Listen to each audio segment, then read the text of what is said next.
Allow the children It's okay. It's okay. Off your mind. It's okay. Off your mind. Like me. Chai! Now wow, people wey suppose talk truth to power don't off mic. And if we talk, now 500,000 they go summer us, call them hate speech.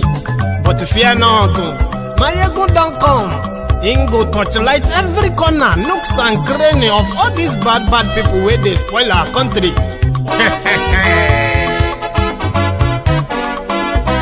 So my people make we laugh, oh, yo, yo. My ego don't come, oh, yo, yo.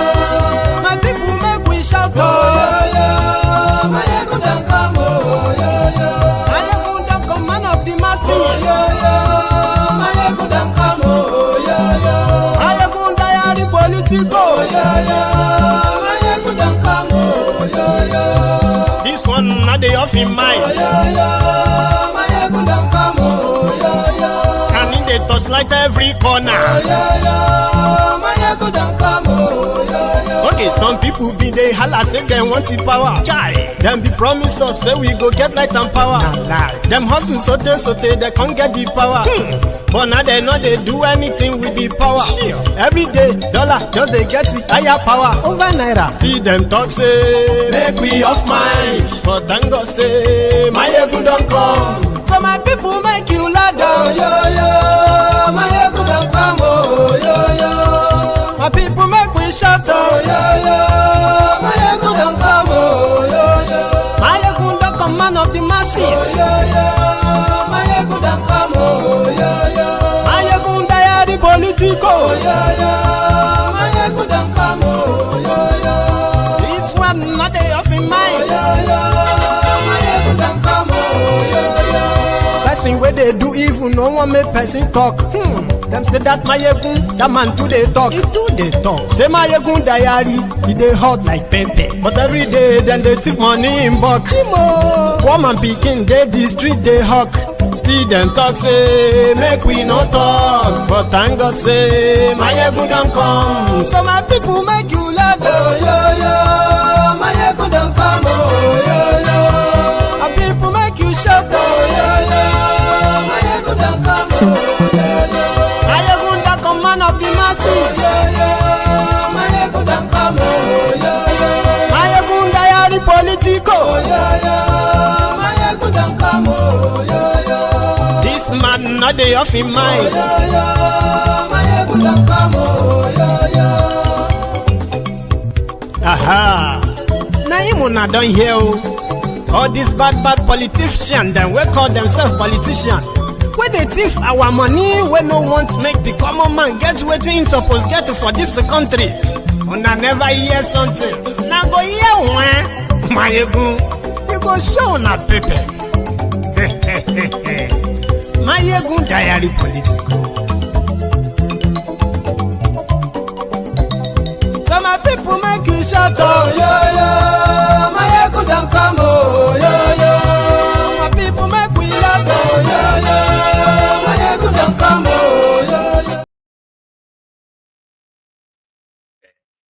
Oh, dear brethren.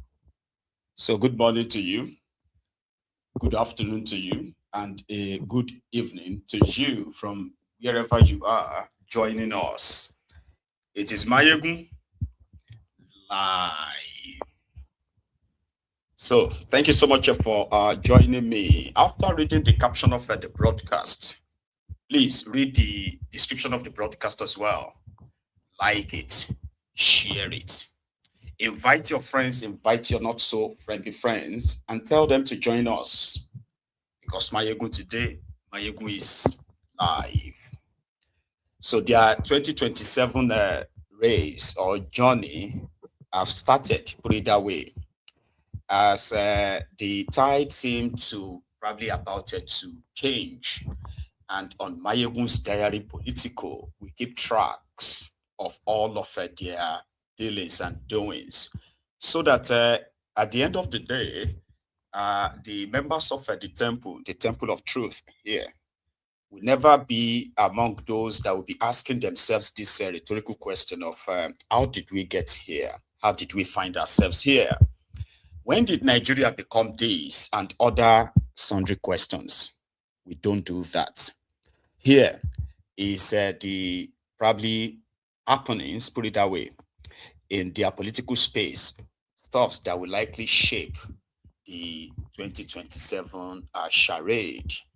We have seen the coming together, called the coalition, the coming together of the supposed big wigs in the Nigeria political space in their own right to form or collate inside ADC, that is the opposition party after the supposed demise of PDP.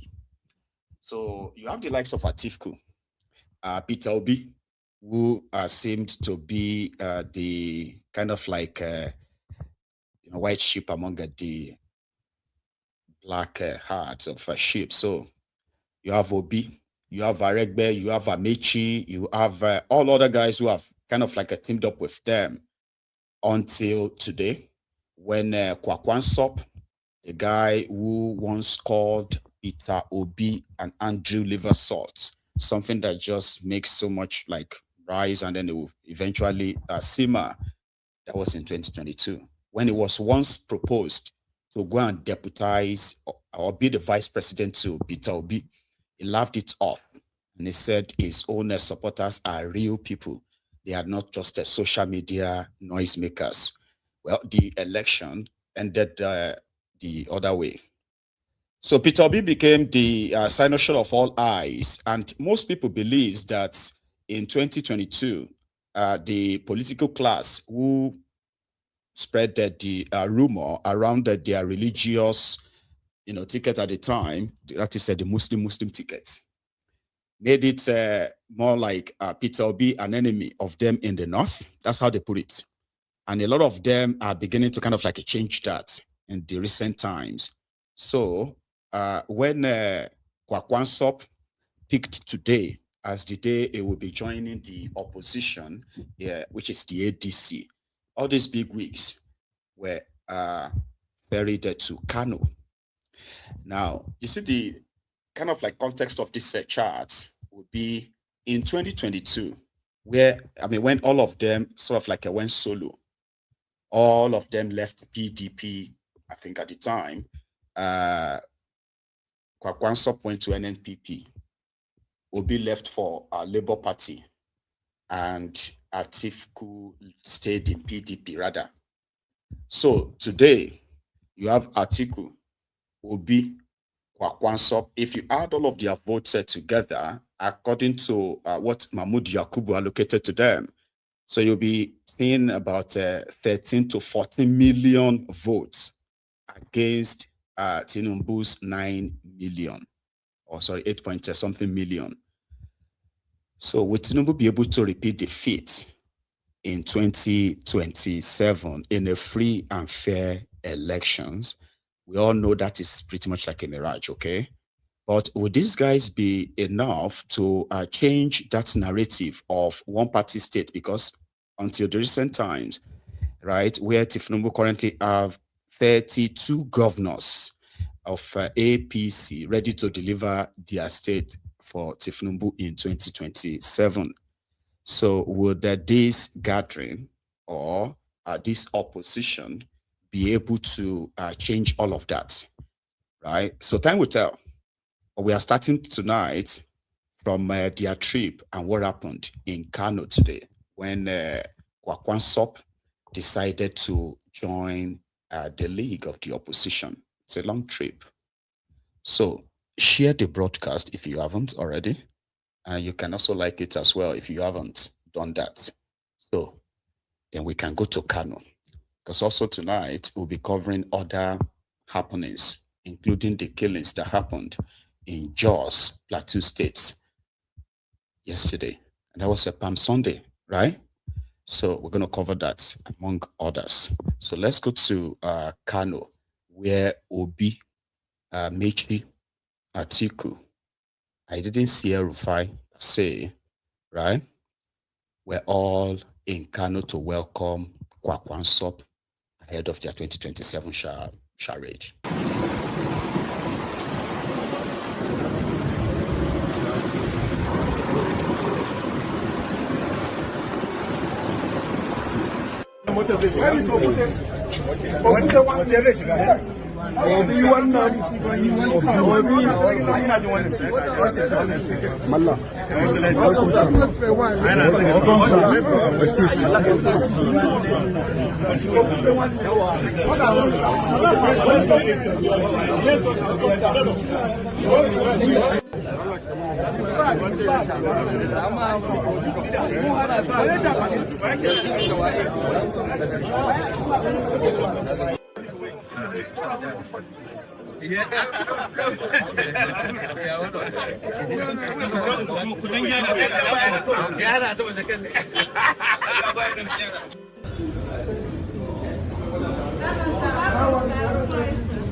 So they were all in Canal to welcome Kwankwaso. Political pundits have already started making projections. You know, what if it's Peter Obi and Kwankwaso versus Tinubu? Even the ADC Ronukus have been using what is called reverse psychology. There is something about that Peter Obi and this generation of Nigerians that somehow, yeah, the political establishment of Nigeria, maybe they do know, but I'm thinking they haven't really figured it out. And so it's all of us. We have not been able to figure it out. And here is the thing. If Peter Obi becomes the presidential candidate of this ADC, number one, in fairness, it will automatically neutralize all these Southeast, South-South governors, lawmakers, all these guys, politicians, who are pledging this number of, or that number of votes to call in northern part of Nigeria. If the likes of Atiku, Kwankwaso and maybe all the El-Rufai and the rest of them decided to go with their new sentiment that now it is not Obi that hates the North. It is Tinubu that used them and dumped them. And he is the one who actually hates the North. See, these narratives are not mine. No. I'm just telling you what is out there, the sentiment out there. So the only way they are likely going to maybe stop mobilise when they use the consensus arrangement. And consensus arrangement is it's part of their new electoral act. Consensus means they would have to sit down together and discuss who and who should be fielded. And that is going to be the litmus test for Peter Obi in northern Nigeria. It seemed, right, the veil is falling off too, still on their 2027. Let's go back to Canal.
They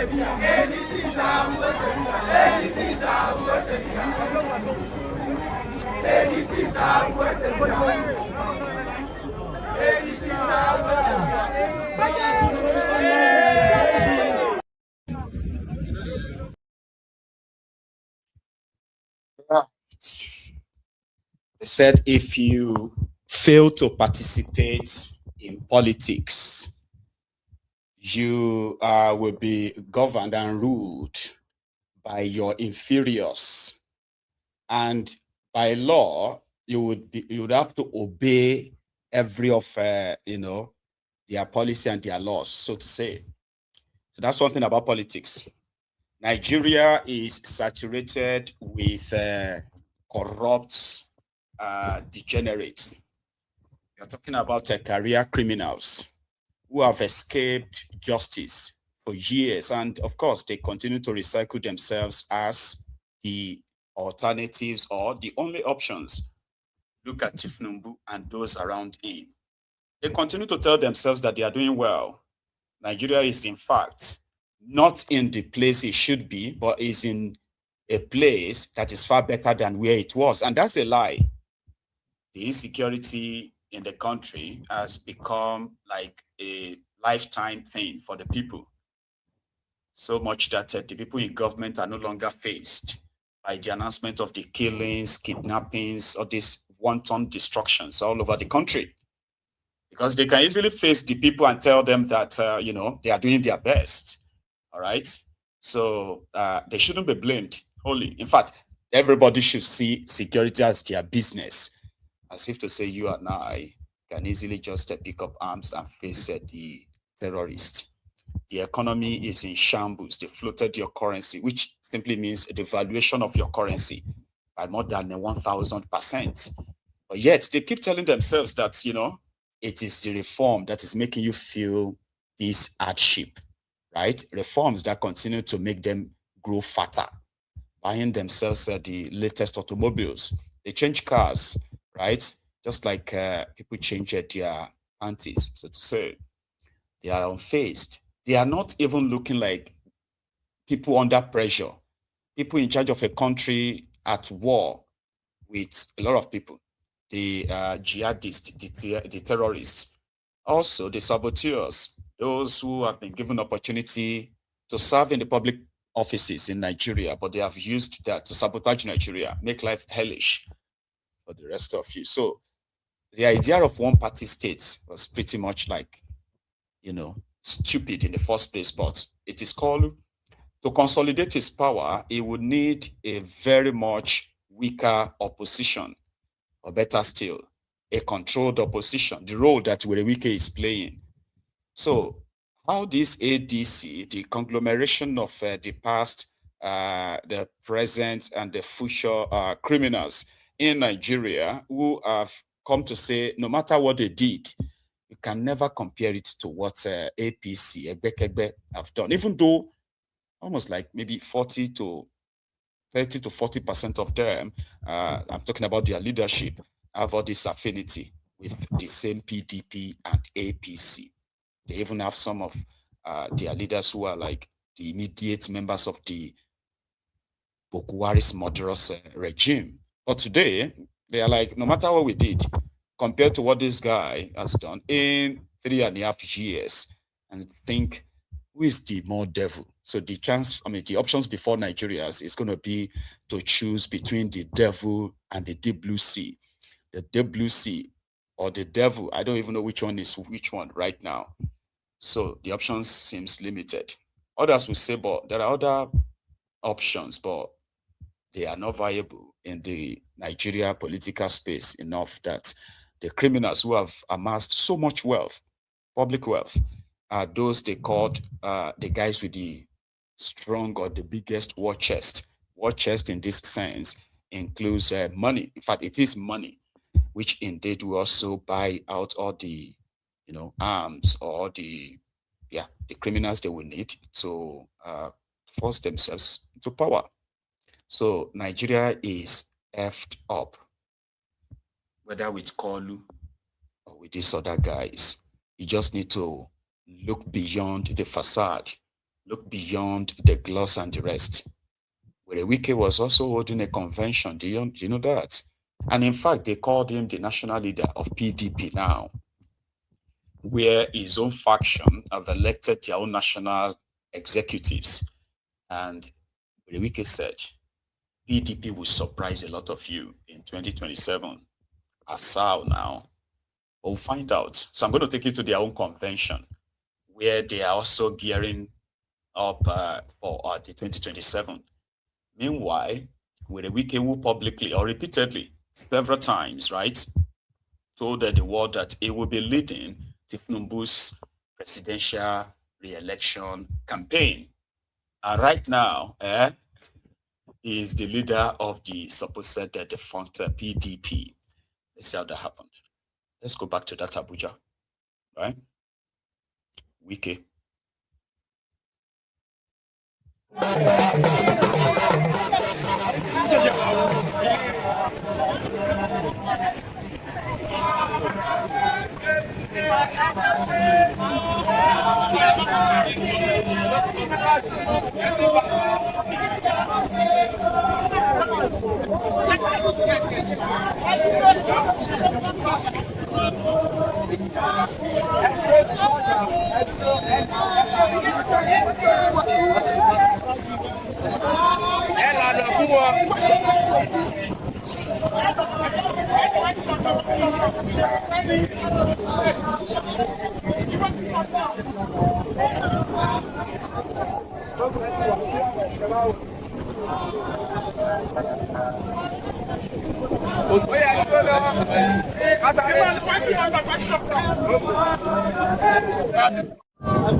Slow guys, slow down.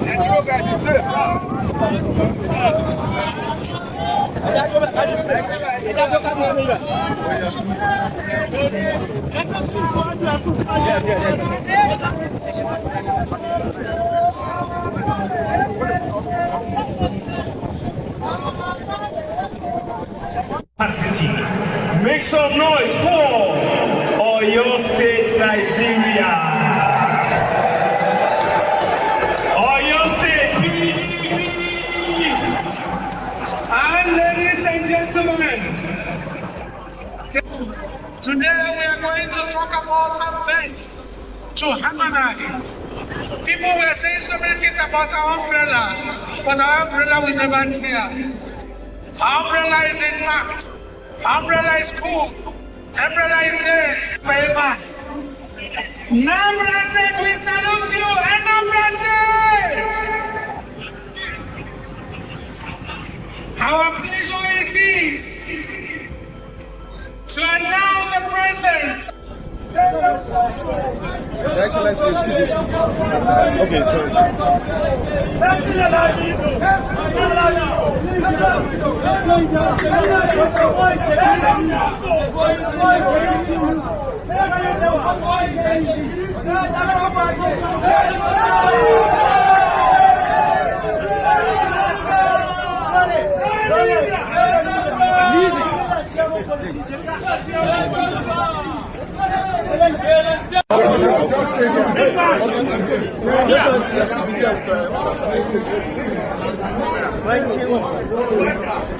Banking without currency.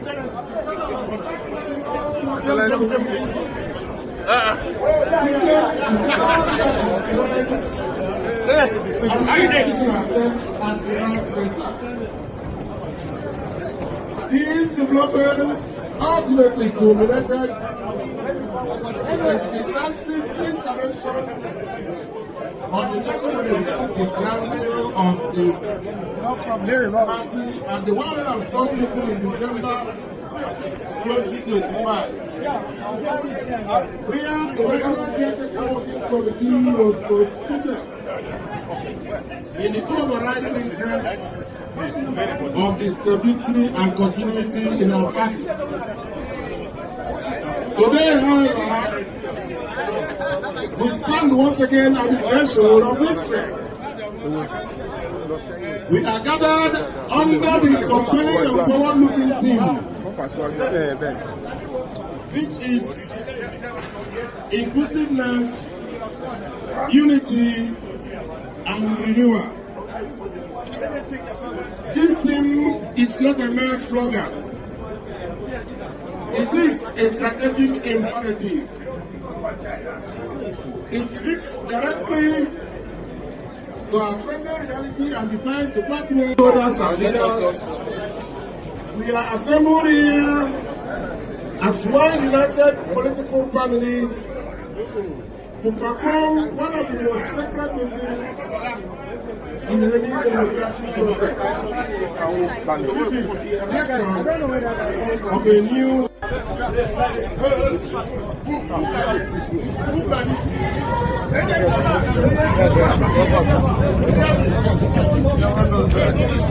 I go that way.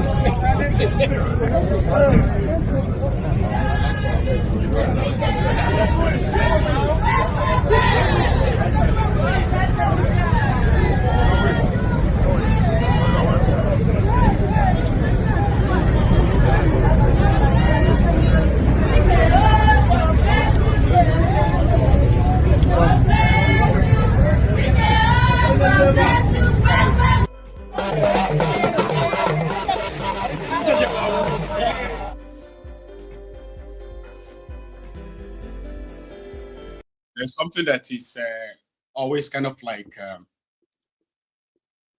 bothers me, or should I say something I always question. Like, look at everybody in that gathering and Wike's position, okay?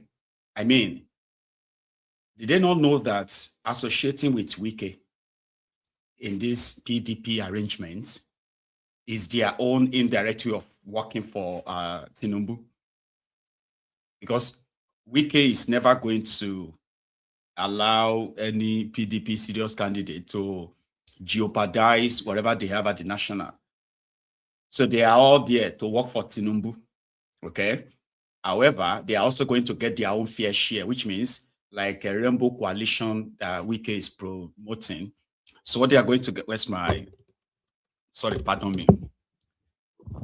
So what they are going to get will be, oh, you want to be senators or you want to sponsor somebody as senators under PDP, we're going to let you have it. You have that, or you are, I don't know. Like, what are they doing? Here is the other part.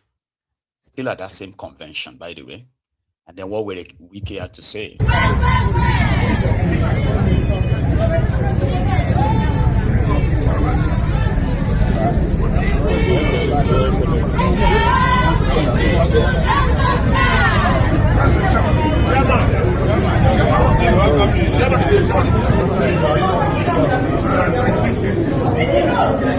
Let's go, please.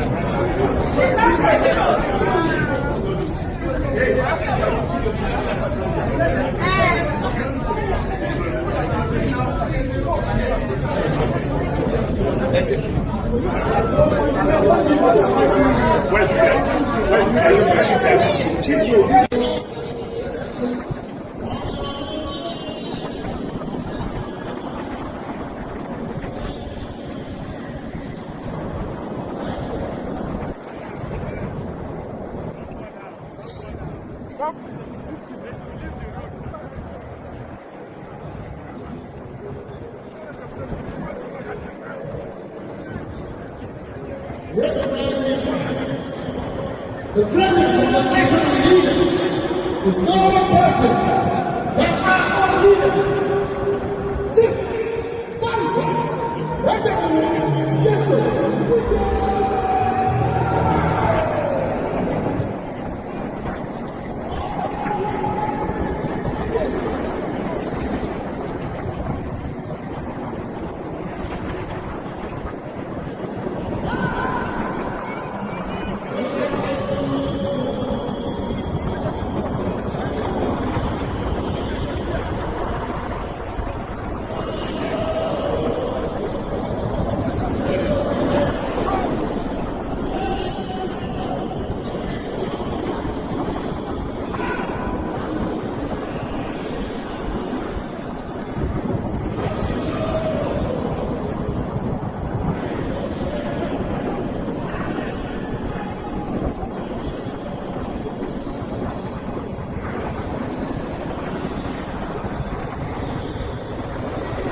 So he's the national leader of PDP now.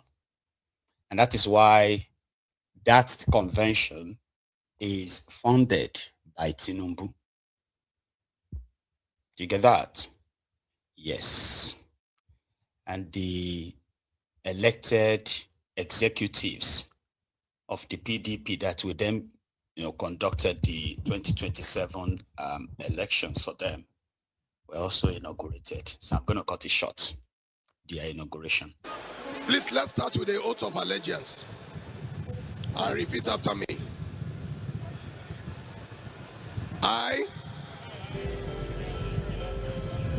do solemnly swear that I shall be faithful and bear true allegiance to the People's Democratic Party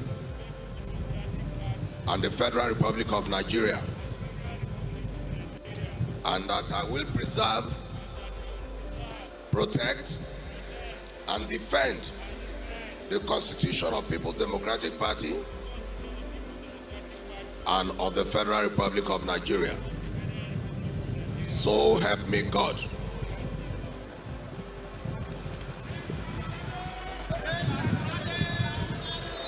Now the oath of office. I do solemnly swear that I shall be faithful and bear true allegiance to the People's Democratic Party. I shall discharge my duties to the best of my ability, faithfully and in accordance with the Constitution of the party, and always in the interest of the integrity, solidarity, advancement, well-being, and prosperity of the party and the Federal Republic of Nigeria. That I will strive to pursue, enhance, and achieve the ends and objectives of the blah. So Anyanwu came back as their secretary. He was the secretary that was there before, then he's been returned. So the rest of them who have been the loyalists of Werey Wike. And he actually addressed the gathering himself, the convention. And he referred to Peter Obi and somebody who has no leadership quality. He had problems in Labour Party, then he left Labour Party when everybody knows that Judas Abure is one of the stooges planted by the same Werey Wike. Long story. But here, his own, what will be the agenda of his new PDP will be to go after all the governors, senators who left PDP with their mandates. So they will make sure that none of them will return back in 2027. And other jargons. It requires firmness. Leadership requires commitment. What you see that had happened, defection of some governors who have left, have only shown you they lack the leadership traits. I liken them like the former presidential candidate of Labour Party. The presidential candidate of Labour Party before wanted to be president, and they gave him a platform, and that platform was Labour Party. When crisis came in Labour Party, it is that time it is required for him to show leadership. He ran away because he could not solve problems. The same thing, when our governors were looking for a platform to be governors, they became governors. When crisis came, for them to show leadership, for them to show men of vision and courage, they ran away. This is to tell you those who can stand when there are crises. This is to tell you when you have a wife or wives and there are problems in your family, you do not abandon your family You only stay there to solve the problems. And that is why I thank all of you, Parata. You have shown you have leadership traits. I want to assure you, let nobody think, because people have talked about the president, its achievement. President's achievement will not cover any of you. This period is a period of Operation Show Your Report card. Operation Show Your Report card. All of you who took our mandate, we will take it back. Then they fear you, OJ. Then they fear you, OJ. Then they fear you, OJ. I guess so wicked that they fear you, oh. Come on, body, oh. Because you cannot see ordinary small crisis. They've run away. Assuming you make one of them to be president of the country, and external aggression comes, they will also run away. So we must be careful of those are the subnationals. I have said here, whether you're from Taraba, whether you're from Bayelsa, whether you're from Plateau, wherever you come from, return back our mandate. Return back our mandate. That is the only message I have for you. Delegates, I congratulate you for this convention. May God bless all of you. Thank you and God bless you. Nuisance Lele. Nuisance Lele. Like he's such an hypocrite. And then he's got all these separate singers around him. Like he does his hypocrisy so seamlessly and shamelessly too. And people laugh around him, they clap for him. Like, and I wonder, you were defeated in the PDP primaries. You felt betrayed. Then you went rogue, decided, right? It was governor then. You decided to sabotage your own party. The presidential candidate of your own party was not even allowed to campaign in your state. You did everything enough that you signed up with Tinubu, who promised you, well, minister. You did all of that. Enough that, like, you are not ashamed that you wrecked your own party until you finally have your way.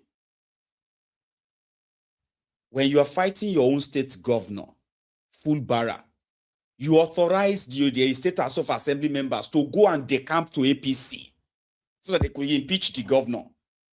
Today, all the state House of Assembly members who are following you, they have all joined APC in Rivers State. National or state, here you get. And then you mounted the podium to address your supposed party members that those who took your mandate, those who saw crisis and left, the blah, the blah. You didn't leave, you are the crisis. That's what PDP is. Werey Wike is the crisis. But he's kind of like enjoying it right now because he's doing it on behalf of Tinubu. Like he's doing that hypocritically, and he's shamelessly like facing the people like he's doing something so great. He's going to wrest his own political party from producing presidential candidates. Isn't that like sabotaging your own party when you have already pledged to the other guy in the other party that you won't go to, right? You are serving in Tinubu's government, okay? So, and this is not the idea of government of national unity. You know, that government of national unity is when you have a problematic election. And they now said, okay, to make it up to everybody, they will now say the political party should nominate people to be ministers or be given appointments. That's not the arrangement. This is practically private personal deal that you had with Tinubu to sabotage your own party. See, he has given reasons. So a lot of people who defend him, they will tell you, yeah, it's because it's his turn of the South. It's because this or that. But I'm talking about party loyalty. Do you get that now? So there is no party loyalty with Werey Wike. He doesn't have it. Then he kind of like confidently accuse other people of the same thing that he is.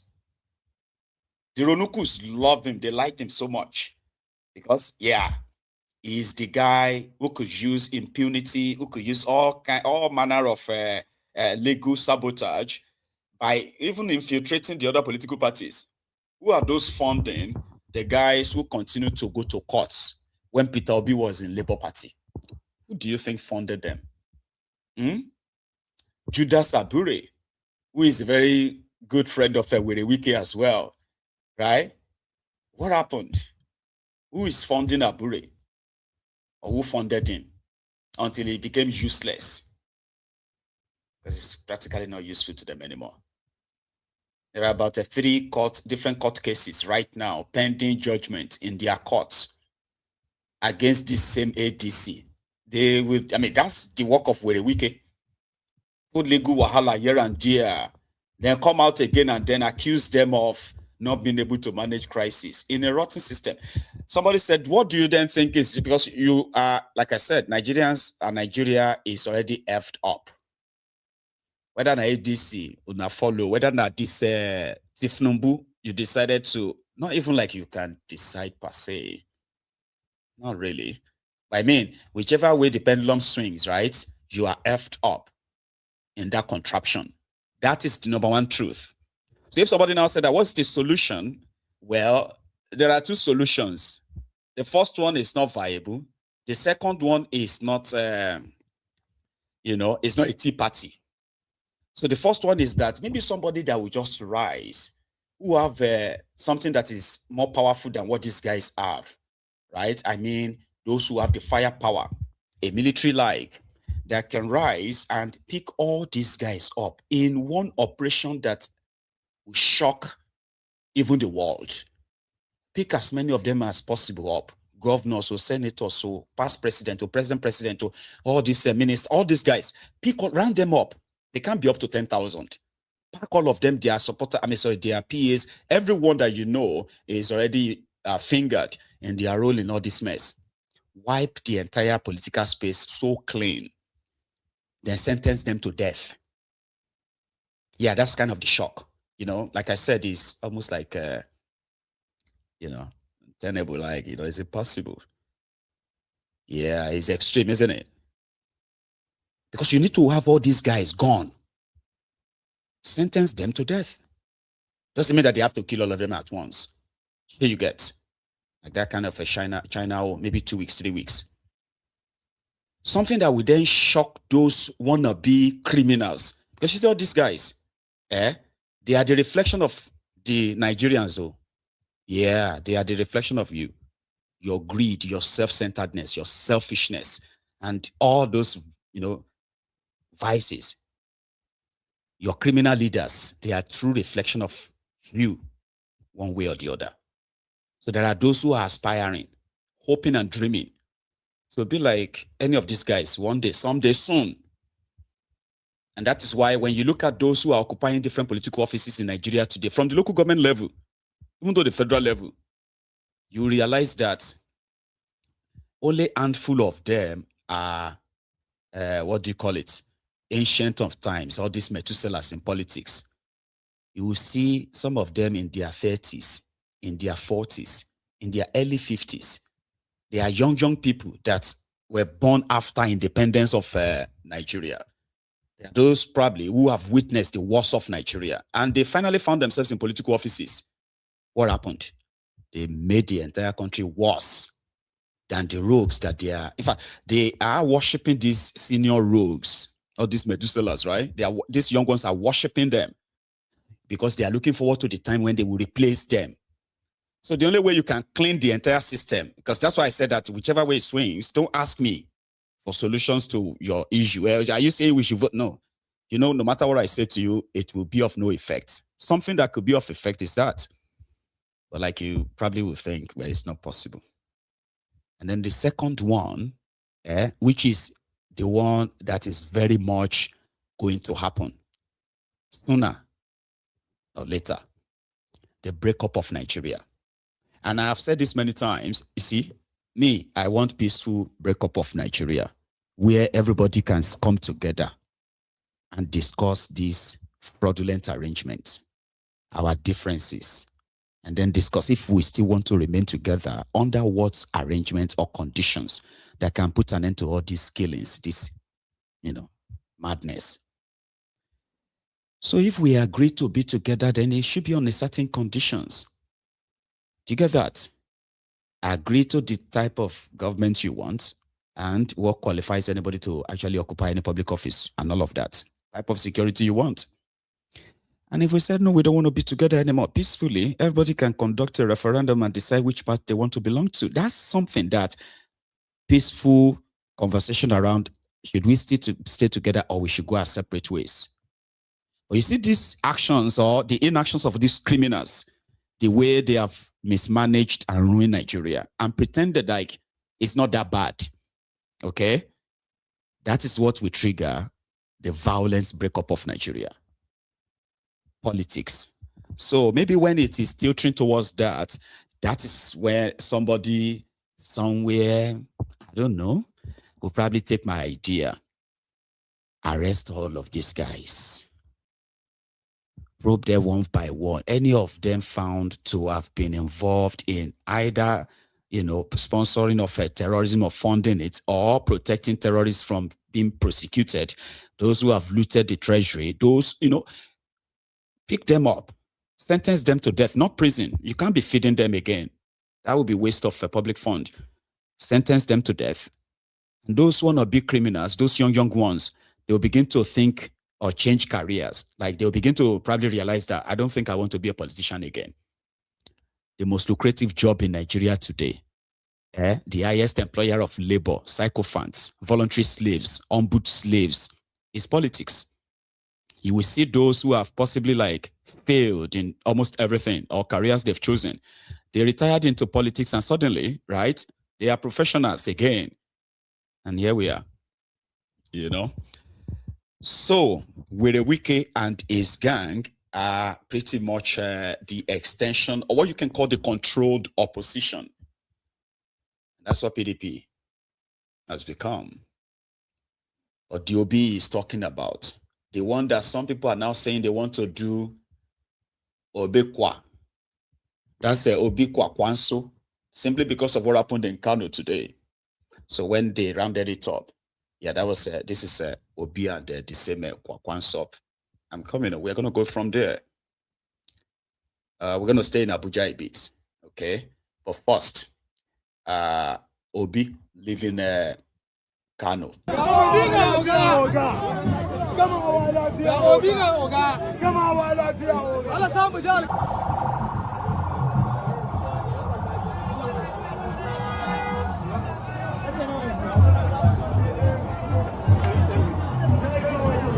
Nigeria taka.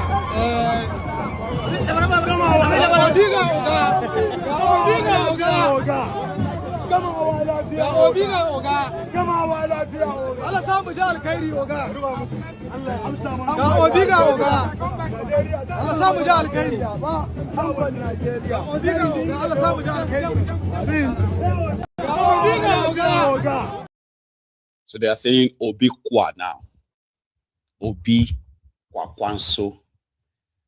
The Ronokus are saying if that happens, they are banking on the prejudice, or should I call it the sentiments that they used in 2023 when the Ronokus made the Northerners believe that Obi is a religious bigot and he hates the North.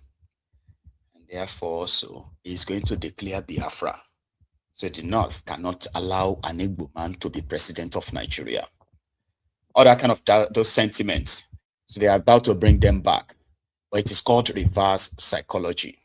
I was telling you something about this Obi. I don't think, I've said this before as well, right? I don't think Obi himself really understands how much of influence he actually wields.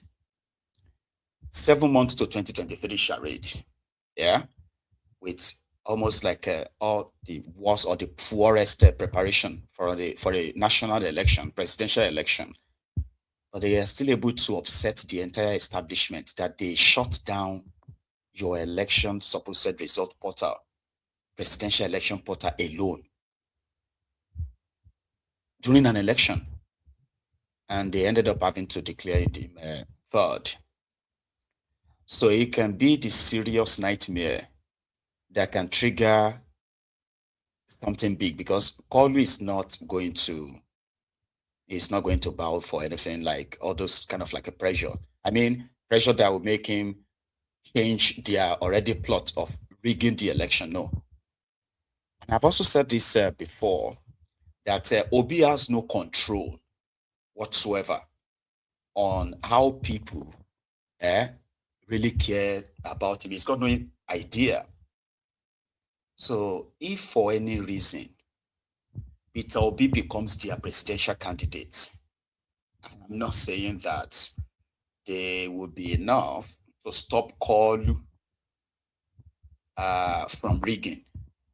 I can assure you, like Kolu said in one of his videos, I can assure you that Obi being presidential candidate of ADC and the likes of Atiku and the rest of them decided to now be behind him to launch their revenge against Kolu. It may not by any means stop Kolu from rigging, but it can end the reign of APC, Egbekegbe, totally in Nigeria. And that may be the last rigging.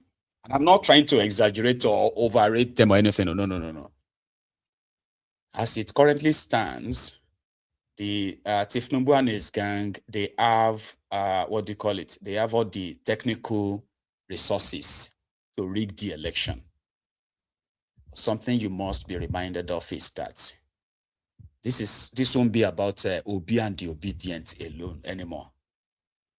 He is going to be dealing with other experienced riggers, manipulators, election buyers, violence, electoral, you know what I'm like, those who can also sponsor thugs.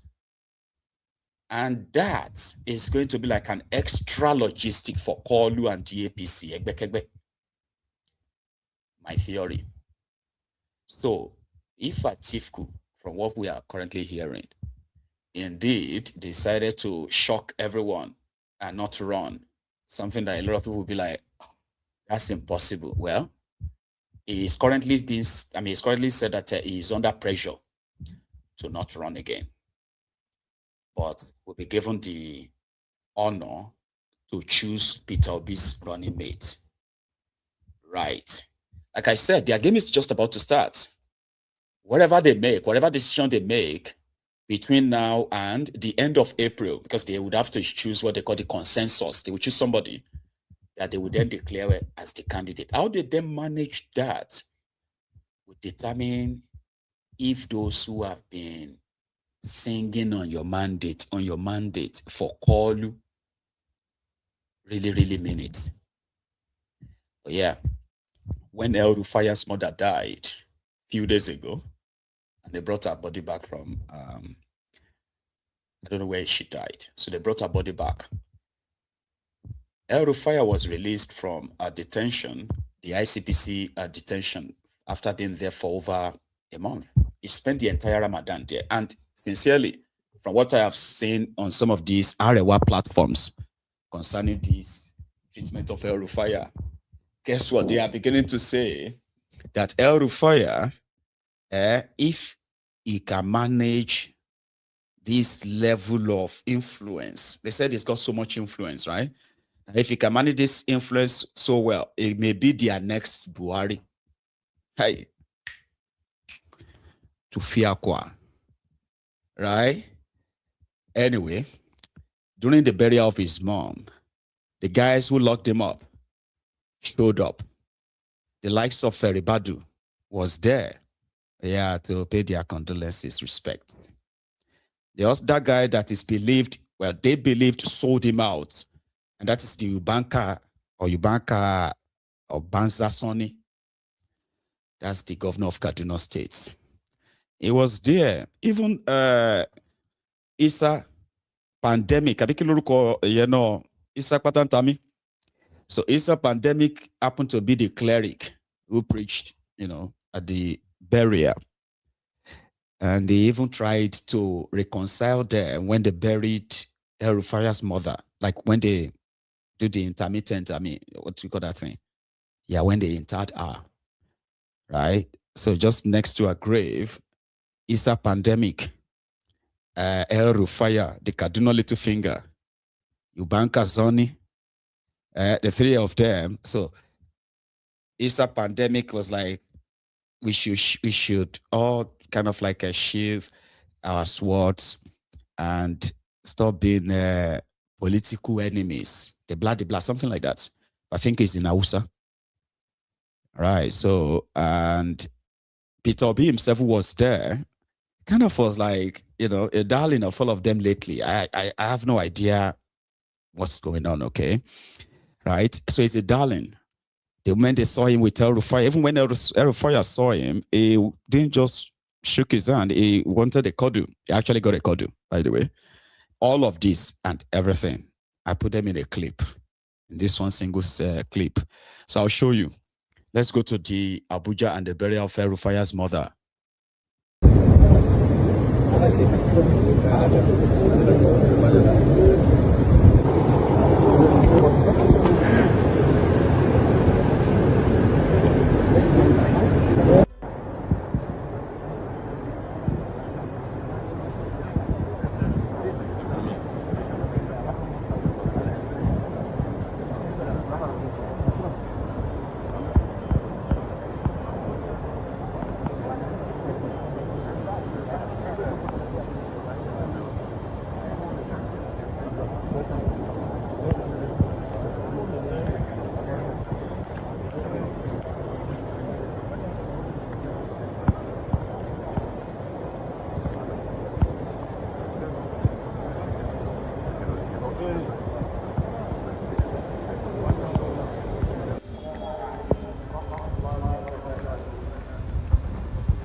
You got a Kodu.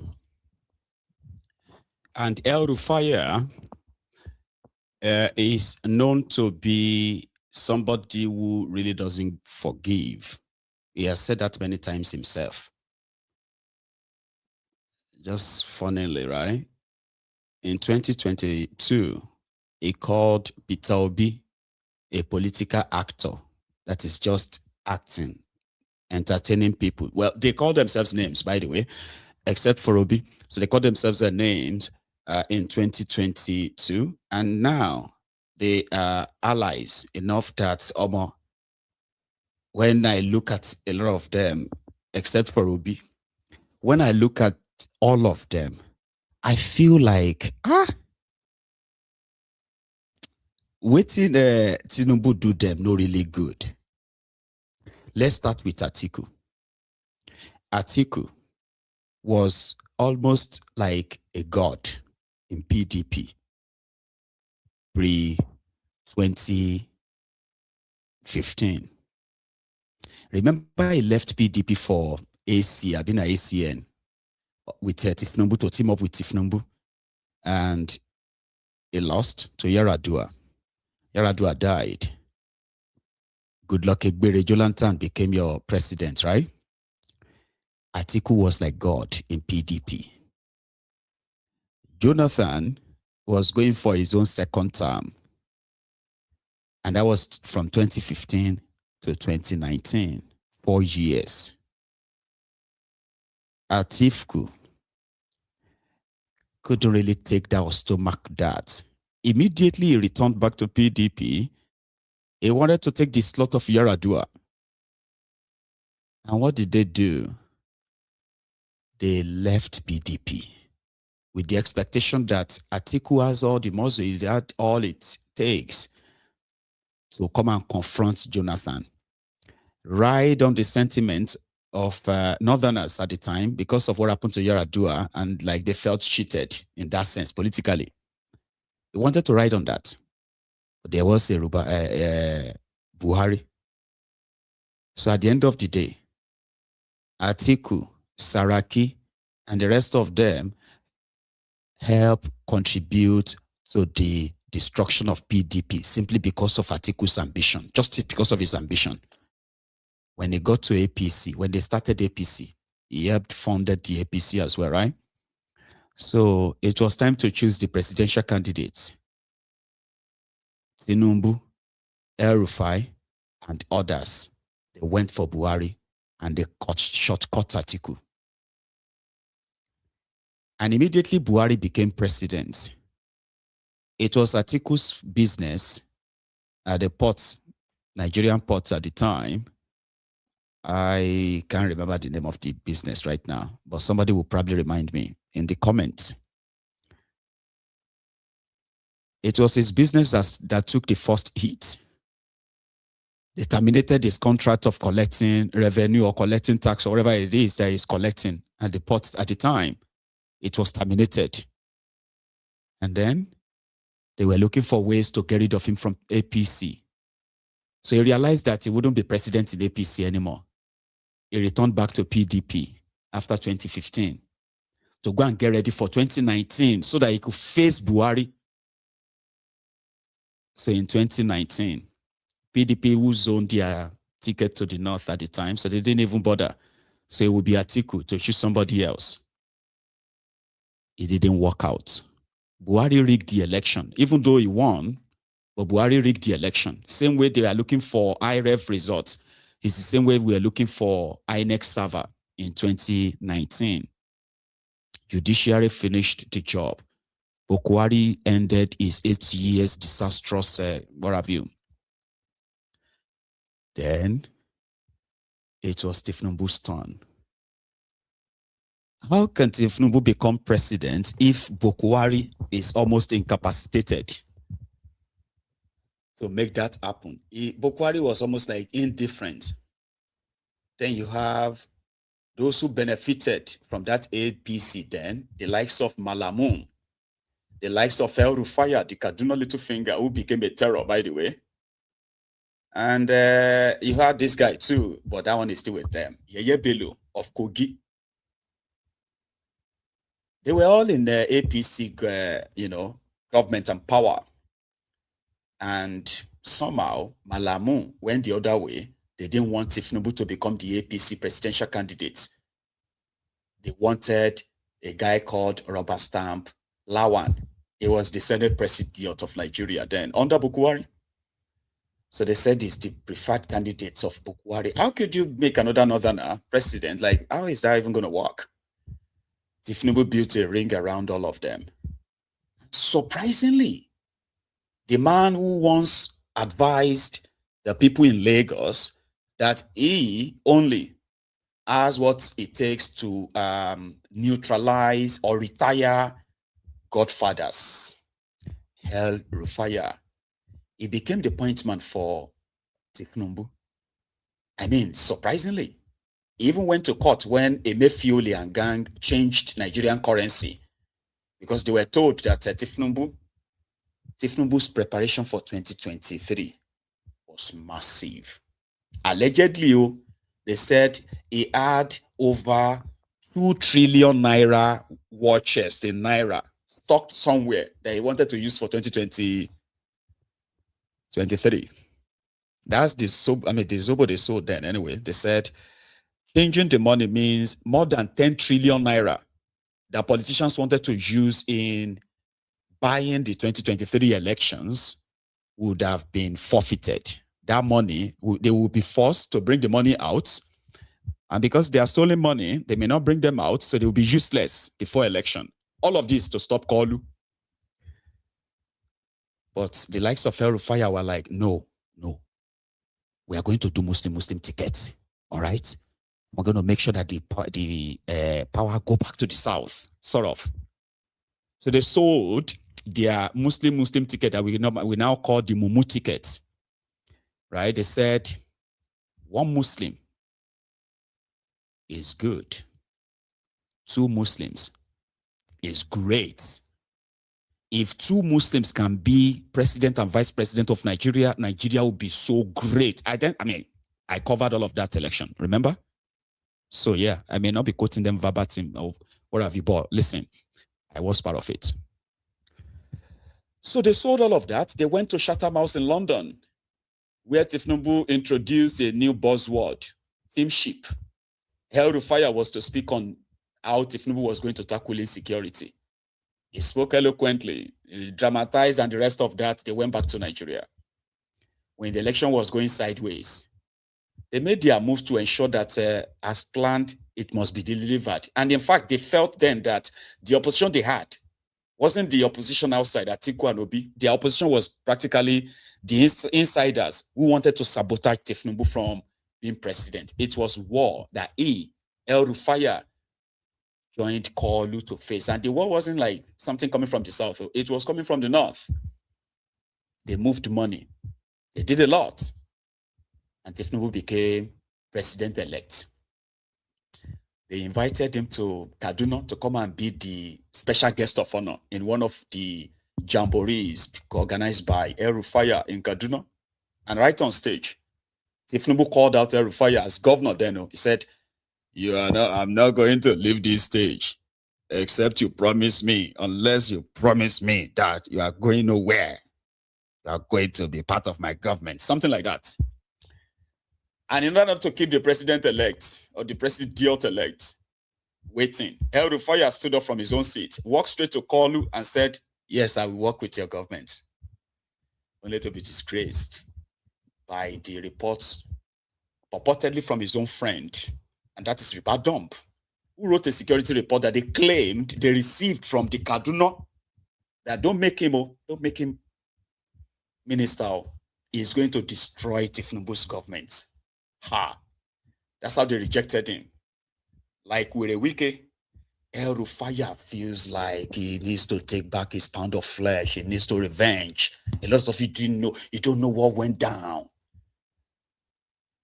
So right now, when you look at all of them, it's similar. Take a look at Aregbemugbana Baba Kabiru. Aregbemugbana Baba Kabiru happened to be the former refrigerator repairer somewhere in Alimosho. Is it Agege? Alimosho local government, sure. Then he was such a brilliant guy that worked with a call enough that he became almost the major mobilizer for Kalu, grassroots they called it. And he was highly rewarded. He became a commissioner of works under Kalu when Kalu was governor of Lagos State. And when it was time for them to do an expansion beyond Lagos, when Tinubu started sending his own appointees, commissioners, to go and become governors, senators in other states, which happened to be their real state anyway, Aregbemugbana Baba Kabiru was sent to Osun. The guy bankrupted Osun.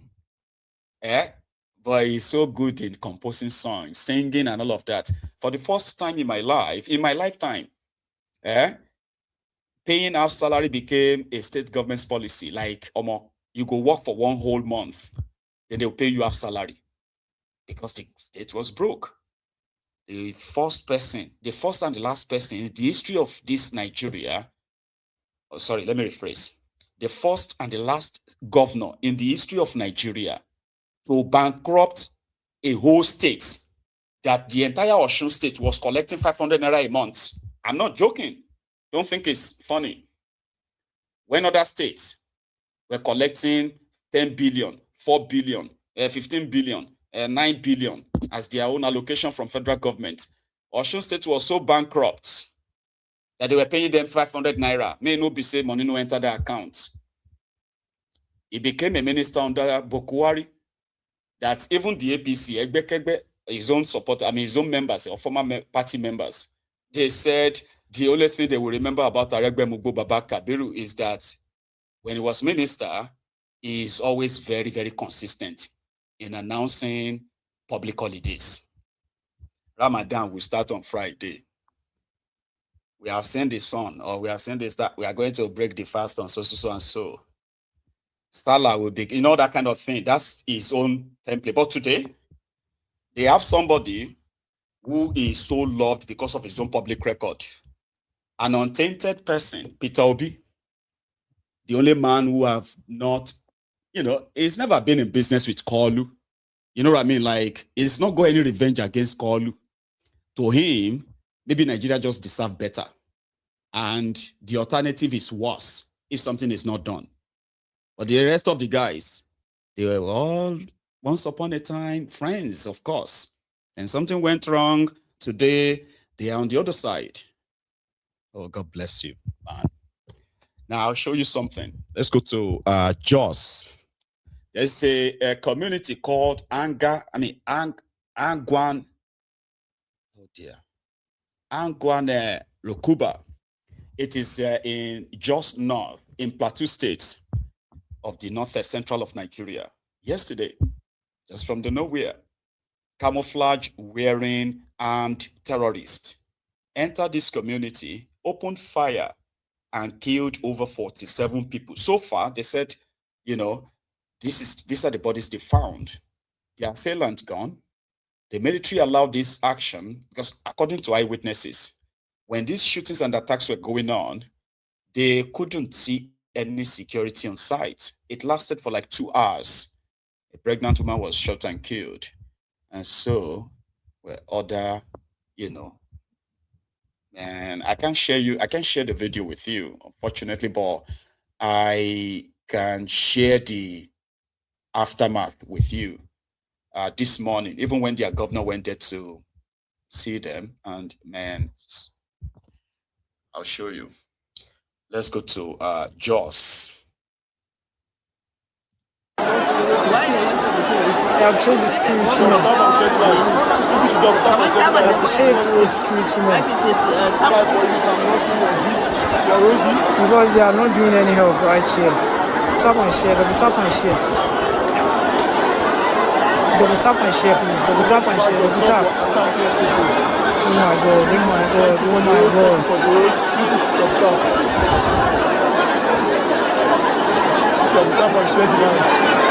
There was an attack yesterday, right? Yesterday around 7 to 8 in the night. There was no light, so these people entered with black clothes and they were firing people as in straight swords on rapid.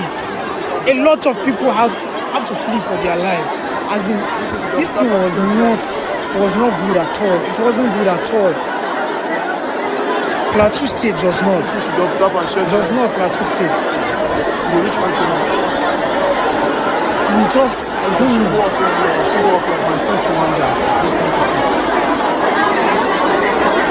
See, they are fighting over there. You see, they are fighting.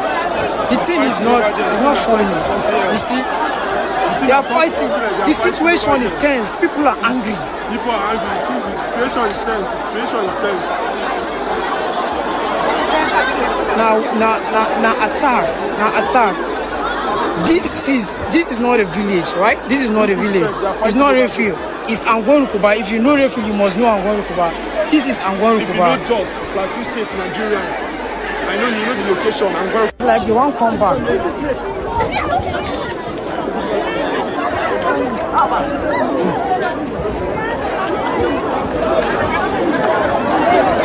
The securities want to start shooting people again with their tear gases.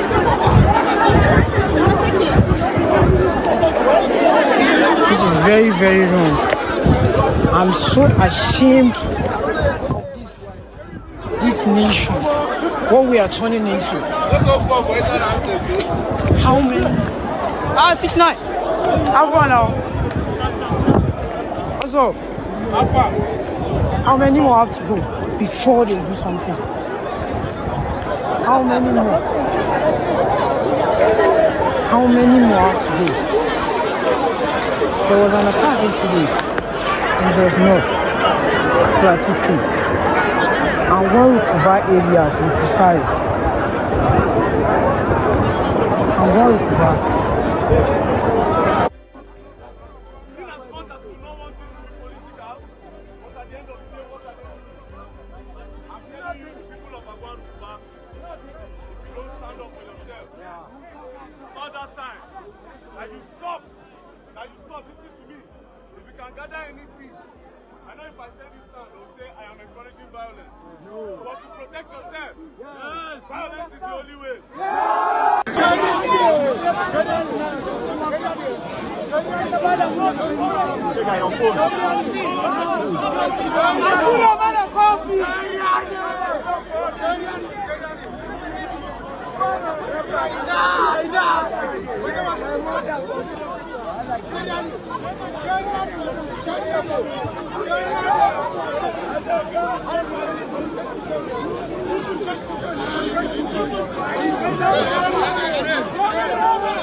Ina son ku sani wani matashin da ya threatening a social media yana hannun 'yan sanda yanzu, kuma da yardan Allah za mu bi bayan sauran kuma mu kama su. Ina son mu yi hankuri, ina maku godiya domin ba mu ɗauki matakai da zai kawo wani muni ba. I want you to know that this is a painful thing to all of us. Angwan Rukuda is a community that harbors every ethnic nationality on the plateau. I personally here, I have relations here. I have relations that have lived in Angwan Rukuda. Therefore, this is a pain to all of us. It is not just to a few people. I want to plead with you, please and please, let's not take the laws into our hands. I want to beg you, by the grace of God, all these people will be given a decent burial. We will not allow any mass burial. We will make sure that we liaise with the families and give them a decent burial. They didn't deserve to die like this.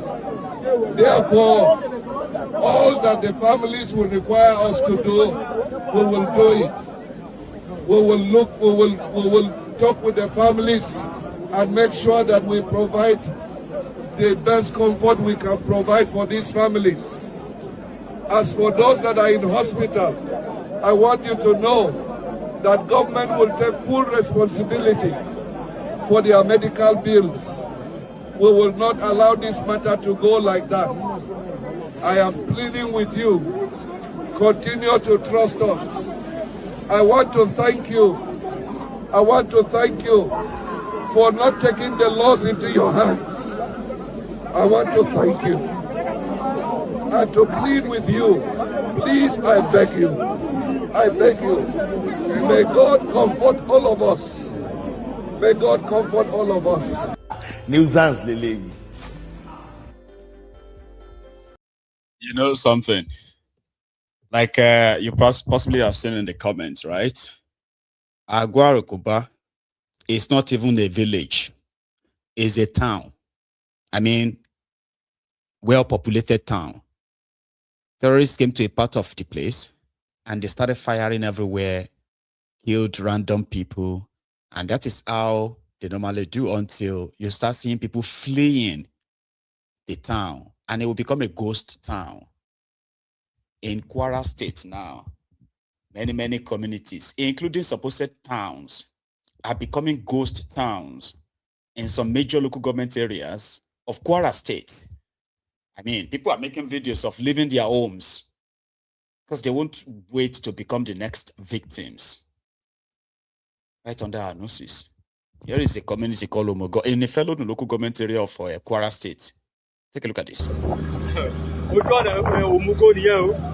Omugo ni eri wa kò seda kan nu ìlú mọ́ ìlú ti tú wallahi taala ẹ bá níbi tá lọ kó saka gan ẹ bá ní àwọn ọlọ́dẹ ṣe ń yìnbọn wẹ̀ dáwọn ọlọ́pàá wallahi ẹ ti rí Omugo nu ìlú ti tú yẹyẹ kò sẹ́ ẹ̀rí wa kò sẹ́yìn kan nu ìlú mọ́ wallahi àbẹ́ ẹ̀rí ni ìlú tó yẹ pé ó pọ̀ gan ẹ ti rí wa ọ̀gá ẹ mọ̀ tí gbogbo lè àkúnlé ẹ̀rí gbogbo mọ́ọ̀sì gan ní tilẹ̀ gbogbo lé ẹ ti rí wa ẹ ti rí Omugo bí tí Omugo tí kí ló kọ rẹ̀ láti kóyàn níjọ Sunday tó lọ yẹn oníyàn nínú chọ́ọ̀chì ẹ ti bá ibẹ̀ láwà yìí o ọgbẹ́ ti dáni tilẹ̀ láti sọ́wọ́ márùn wàláì tẹ́tẹ́ níbi láti kó sakásẹ́ ẹ o lẹ́yìn àwọn bàbá tó wá gbowó lọ́wọ́ wa yẹn àwọn bàbá gan ẹ̀rọ wọn ń sọ wa ní ẹ ti bá ẹ ti rí ẹ̀sìn àwọn ọlọ́pàá tó wà lọ́ọ̀kan àwọn nìkan ló kù nínú Omugo wọn ẹ̀sìn chọ́ọ̀chì fi sí láti yìnbọn láti gbé yàn jọ Sunday yẹn ìbẹ̀lẹ̀ adé ló mú gbogbo báyìí ẹ̀sìn rí wà ilé àwọn pásítọ̀ yẹn nù ìlú ti tú Ọlọ́run ṣàánú wa ló máa rán gbogbo ẹ̀ ti sáwọ́ bá rán o.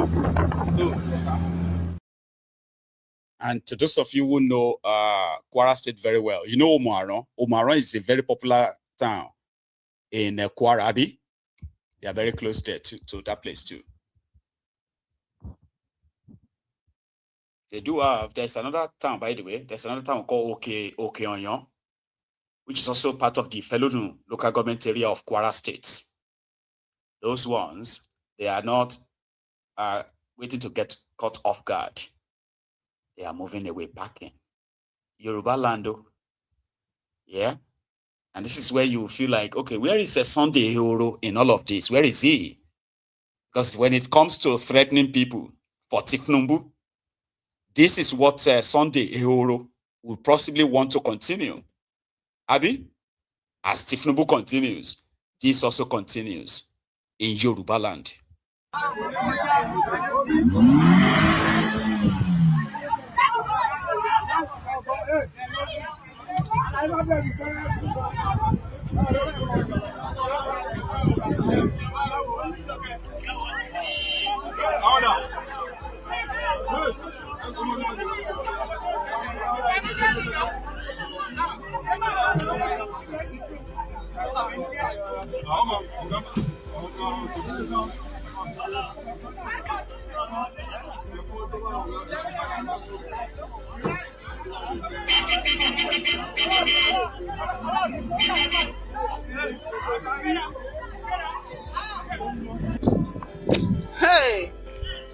Hey, jẹ́ ká tẹ̀léra wọn.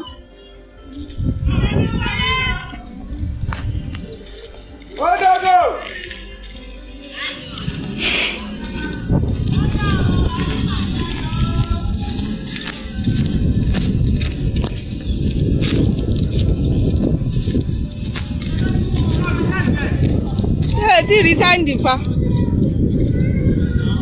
Àwọn tìsàlẹ̀ ti lọ. Èmi náà ni mo sẹ́ndì ta ni.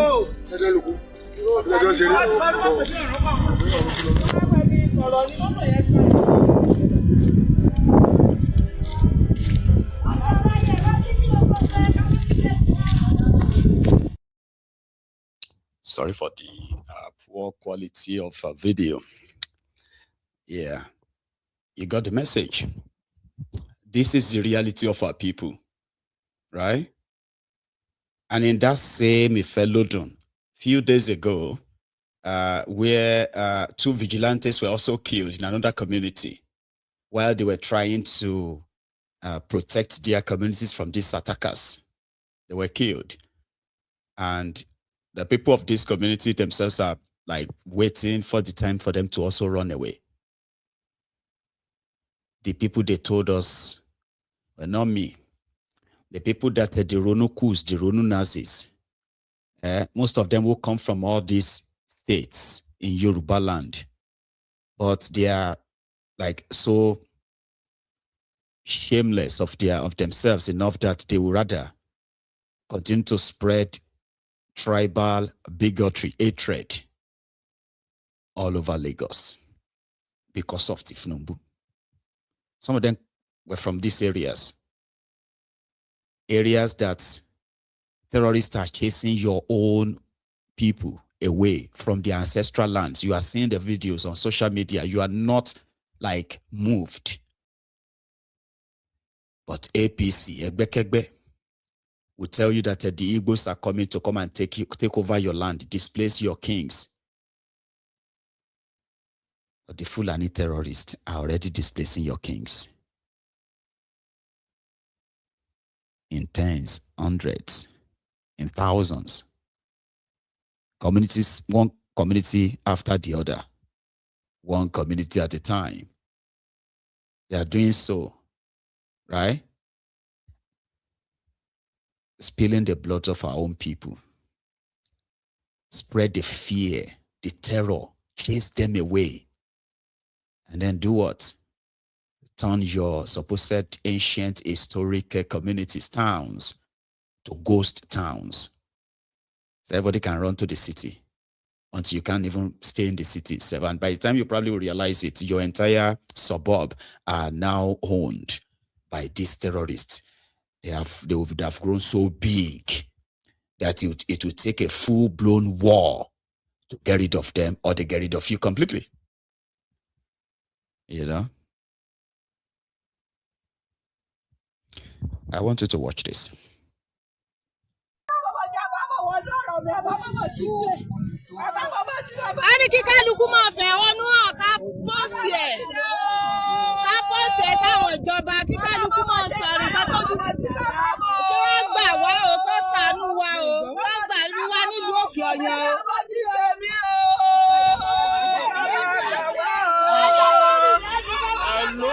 láti ìlú òkè ọ̀yà ni o ẹjọ́ ẹgbà wá olórí ọ̀rọ̀ àwa kidnapper yìí o wọ́n ti ṣe wá lọ́fọ̀ púpọ̀ ní ìlú o.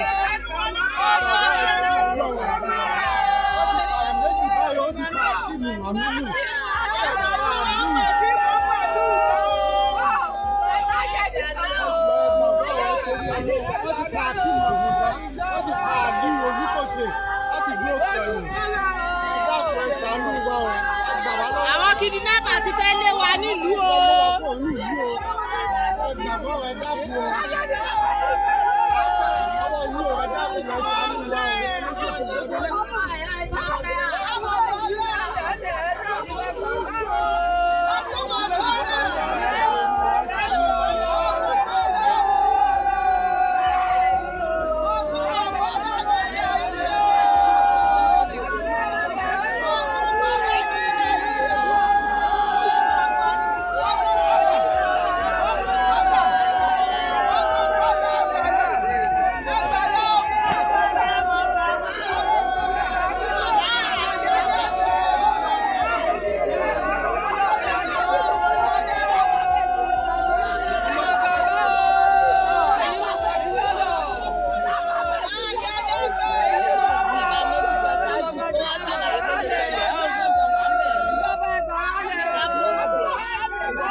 Ẹ̀rọ wa lọ́wọ́ nílùú òkè ọ̀yàn akíndínlábà ti fẹ́ lé wa nílùú o. Wọ́n pa àwọn èèyàn o.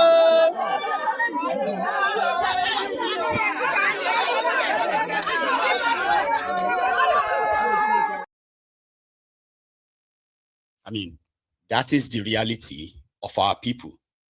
Something that always makes an average Ronuku, a Ronu Nazi, mad. Usually, under that kind of videos, you will see an average Tinubu supporter. Àwọn olórí burúkú máa ṣàǹfà àwọn ẹni òfò, ẹni àdánù. Àwọn ọmọ àṣìgbé ayé ọmọ. You know what I mean?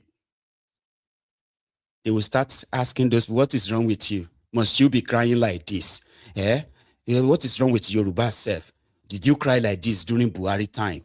What is wrong? Must you cry like this? Must you make videos? Must you all come out to embarrass government like this? Have you seen some of those comments online? You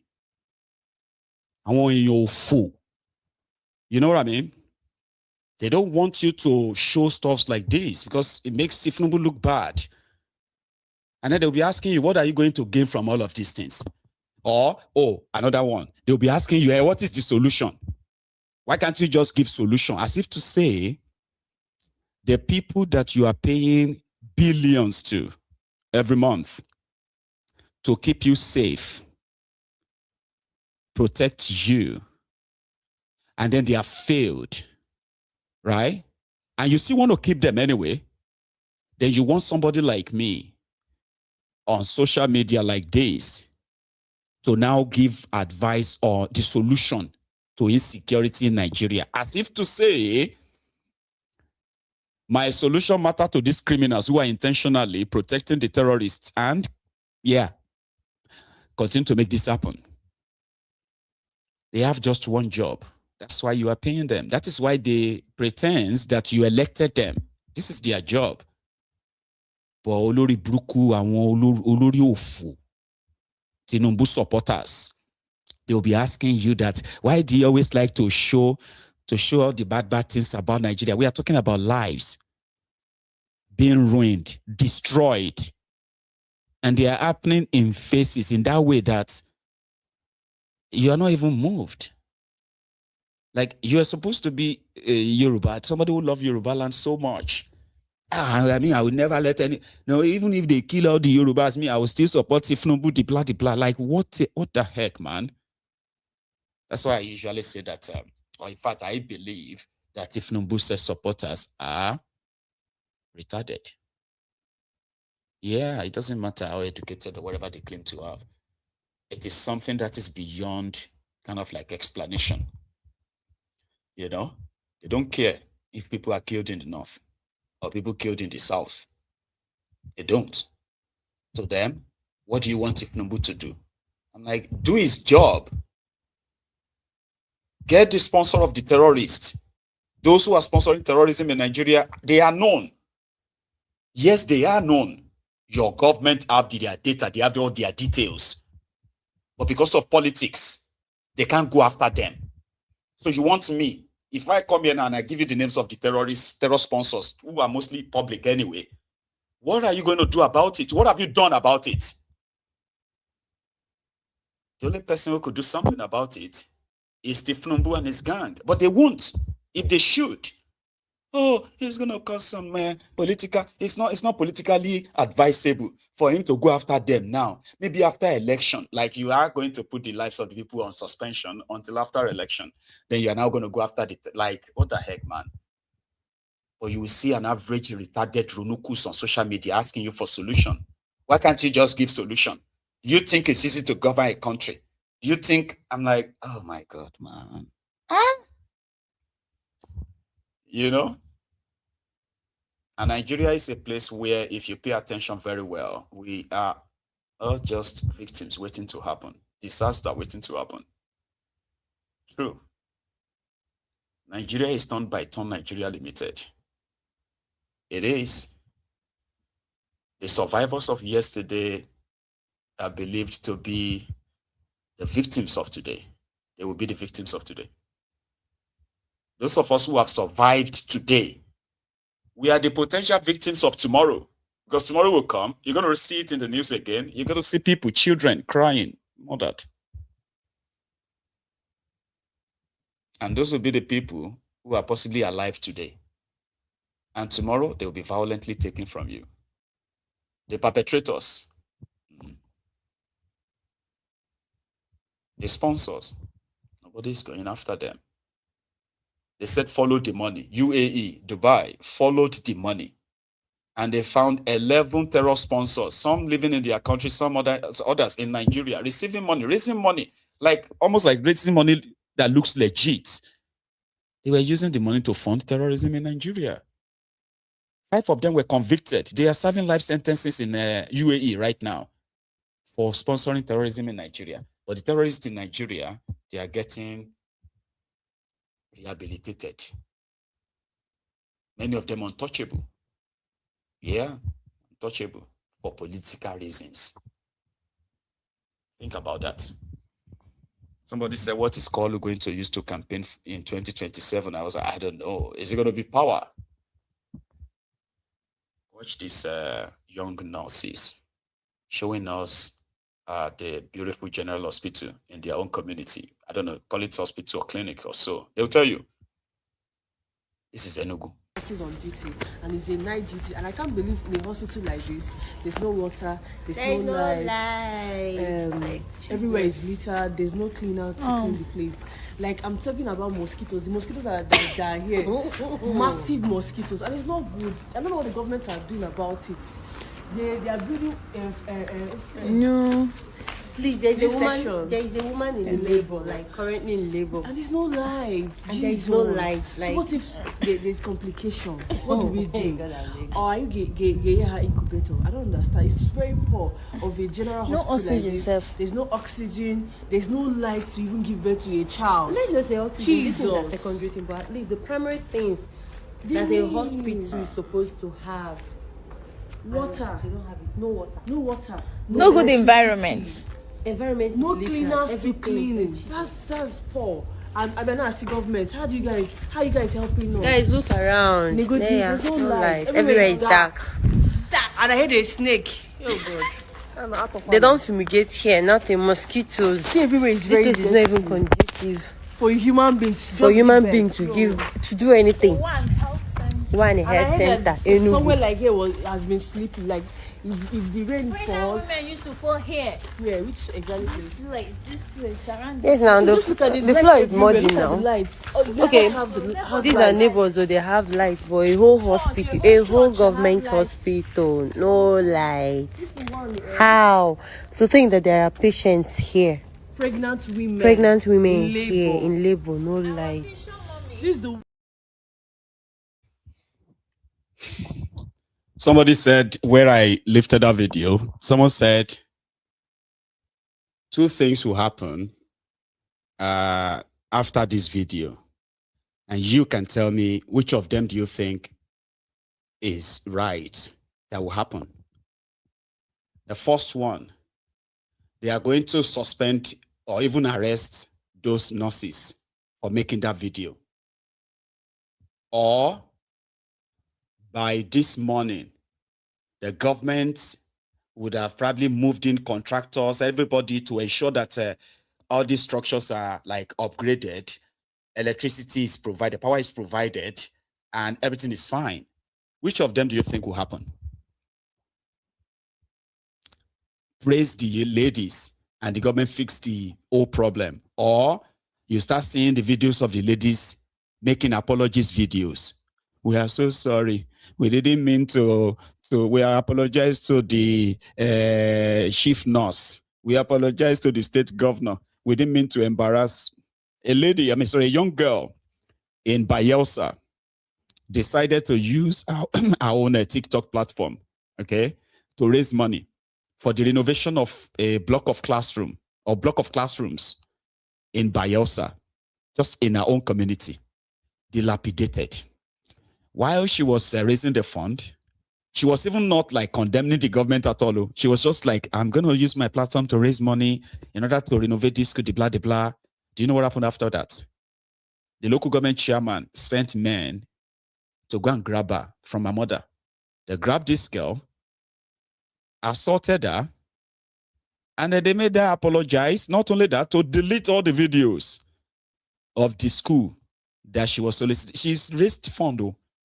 They were to start the project of renovating the school, the classrooms, and all of that when the council chairman grabbed her. It's a scandal that got the attention of some of the media houses in Nigeria just about 2 weeks ago, thereabouts. You know?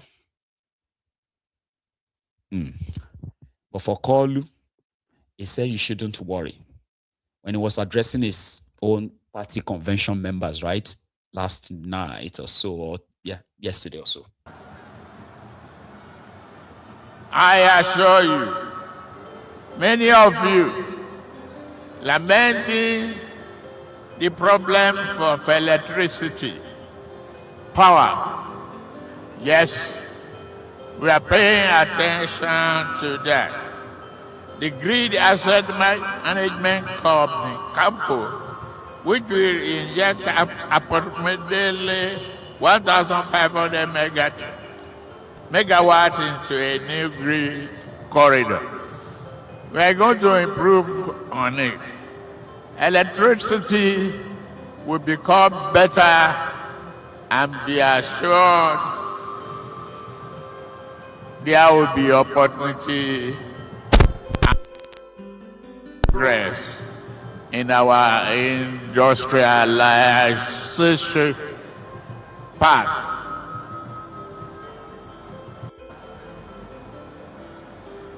I assure you, many of you, that transmission line is a super highway.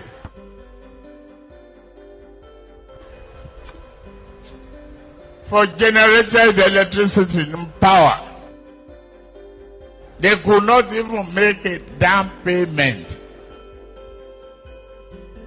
for a roasted corn.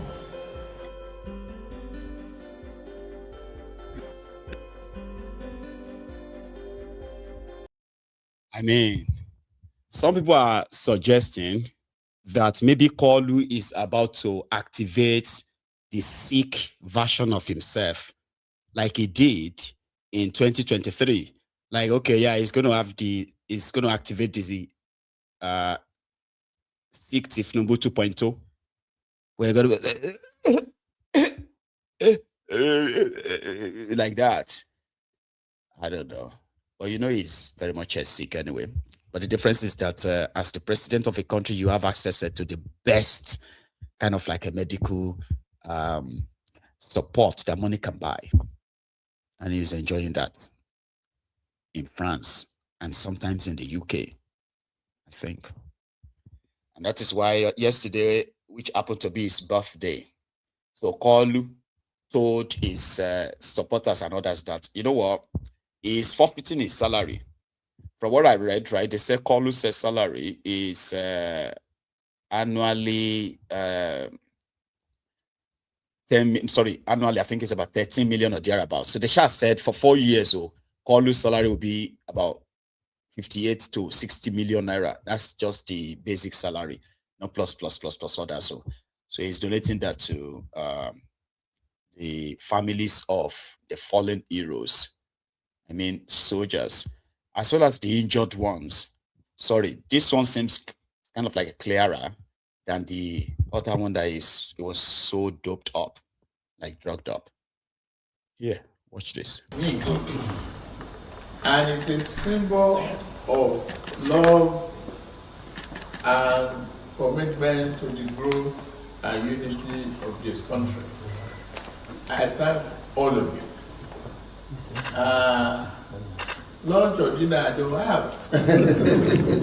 I didn't prepare for it. But what I need to do on your behalf is to announce a special account to be created today from all the salaries that I've earned.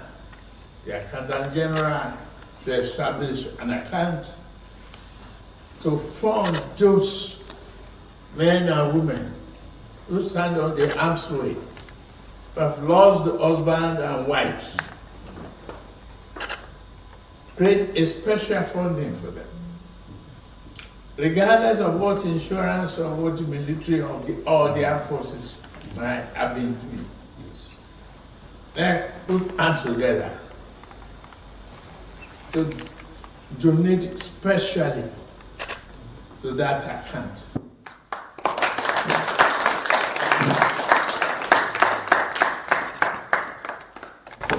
Those who might have lost their limbs or arms will be able to give them hope and a better promise for the future. Nigeria will overcome the problem of insecurity. We will invest in armament to defeat the insurgents. We will put it together with you. This type of unity I have not imagined. I thank all of you. I rejoice with you. I rejoice with myself. Your Excellency, congratulations. Thank you very much. Yes, sir, you've chosen this special way to mark your day. What about that? Well, it's a solemn day. It's a day to give thanks to Almighty Allah, sparing our lives and making things easy for me, family, and all the team members. However, we are going through a very difficult period, which is not our own making. As a result of the war in Middle East, we pray to Almighty Allah to bring peace and stability to the rest of the world. Best wishes have been coming from across the country, from individuals. What do you say to them and the prayers given to you? I appreciate all of them, and I thank them. It was a deluge of best wishes, and I appreciate all Nigerians. It is time to reflect, to give thanks to God Almighty. Let be poor, breathe. Don't suffocate them. We have that responsibility. Unfortunately, the poor can't breathe now. Iran, that Kalu loves to reference as the reason why a lot of you are suffering in Nigeria today, ironically, or should I say, realistically though, right? They have been fighting war for nearly a month now. guess what? They still have light. Yeah, they still have electricity. Country fighting war. Nigeria is not fighting war. But Kolu is telling you that somewhere is going to add 1,500 megawatts to your. A liter of petrol in Nigeria right now is being sold for over 1,300 naira, which in itself is almost $1. 1 liter is almost $1 if it is not already in Nigeria. Iran that is fighting war, they are selling 10 liters of petrol for 10 cents, 1,500 1,500 Iranian money. That's how much you are going to pay for 10 liters. And 10 liters, that 1,500 Iranian money is equivalent to 10 cents for 10 liters. That 10 cents, American cents, 10 cents is equivalent to 140 naira. So meaning, Iran that call, nobody say Nigeria crude oil is not coming from Strait of Hormuz. It's not passing through any strait of anything. It's got nothing to do with Iran. Oh. But if Tinubu and his gang are telling Nigerians that's the reason why. Okay? So, but in Iran, you can buy a liter of a liter of petrol for 14 naira. That's exactly the margin, right? 14 naira. Country where they fight war. And Nigeria, where Kolu's reform is so working and better, you're paying through your noses. And they send clowns like this to TV stations to say, you are so lucky to have Tinubu, while their own family members have been relocated from Nigeria. Chief, I just wanted to ask, because you said, of course, that it has never been better, and you spoke about infrastructural development. I want to ask, is food cheaper where you live? Is petrol cheaper where you are? Is electricity cheaper where you are? Is education or school fees, has it reduced? No, I'm just yes, wondering I am if it's too different exposed to be convinced with this kind of customs. Yeah. No, I'm coming. I'm coming. Fuels are not only expensive in Nigeria. Go to America. Go to the UK there. Go to Canada and see what is happening there. I have my families in those countries. So don't be lying to Nigeria that fuels are only expensive in Nigeria. Foodstuffs are only expensive in Nigeria. As day break and the day continue to live, you should also understand that the price of things will continue to go high. The amount of the money you are spending on Gary during Jonathan time, that is not what you are spending here. So even to today, APC leave the government today and another party coming. Right. Things will still go up. You said your that is the mode of operation in Nigeria. Is that your wife and children are abroad? Sorry? You had said your family was in abroad. Is that your wife and children? You said your family was abroad. Is that your wife and children? National Elective Convention of the All Progressives Congress. Yes, my children is in abroad. But Nigeria is improving. Why aren't they here with us? So why are you answering? Because you said that, of course, that it's bad over there and everything is great here, and it's never been greater in Nigeria. I was wondering why they're not here with us. It is not about the education. I want my children to see what is happening in the world, to get a different kind of education. That is why I sent my children out. All right. Not that Nigeria is bad, not that Nigeria schools are down, that they cannot take care of my children. All right. Nuisance, Lele. Hear them? If you try to repeat whatever an average Tinubu supporter says about the failed governance in Nigeria, like you just sit down and just repeat it, you are going to discover that or more. You don't become retarded, like you are already becoming a Werey. You know that feeling that you're like, what did I just say now? Did I just say that? I say, yeah, you did. If I try that next time, if I'm actually talking like that, I would appreciate you guys to tie me up and take me to psychiatric home. An average Ronoku no get sense because they are covered with hypocrisy, you know, that fakeness. Something that makes them feel like, you know, yeah, things are bad. But guess what? They could have been worse. So you should be grateful for what you've got. On the other side, they are making provisions for themselves. Some of them are working on how to carry their family and japa. So it will just be them. If things go south, they will just buy their own ticket and run away too. But there are those ones who have such energy, trying to defend failures, trying to gaslight Nigerians. You know what I mean? Blame them, call them names. Ungrateful, unappreciative, lazy. They want government to do everything for them. They want, you know what I mean? Like, they will go on TV and talk down on Nigerians. Once the camera is off, you realize that majority of them, those who are yet to transfer their families outside Nigeria, now they want their children to go to best school. They want their children to live in a society that is so organized. And a disorganized Nigeria should remain as it is. That level of hypocrisy. You will see them, they will tell you that when you say, ah, man, the bag of rice is sitting in the corner, you will see all these Soluri Brukuma and Fanis. They will jump down there and start questioning, must you eat rice? So is it Tinubu that says you should not work hard? Is it Tinubu that says you should not double your hustle? But guess what? They are all over social media begging for money. Begging.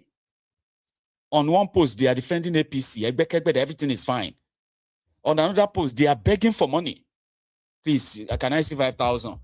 Baba, bless your boy now. Baba, do something for us now. What are we using for this weekend? And I'm just like, what the hell is going on? That must be mental disorder. You know what I mean? Then you see those ones who live abroad. Those ones are worse. Right? They have no plan of being in Nigeria. They don't want Nigeria to be a place where a dollar will be like 10 naira to $1. That one is going to destroy a lot of social currencies. So if a dollar should become 20 naira to $1, you can imagine when an average person in Nigeria is earning, let's say, 25,000 naira. This time, the 25,000 naira is not your monthly salary. It is your annual salary. An equivalent, possibly an equivalent of, let's say, 15,000 US dollars. Something that you can easily earn. The value for your real you. The ones that is not devalued. The currency that is not floated. A country that is functional. Where you actually have functional, power, electricity. Infrastructures, that's indeed. And you can build all of these things.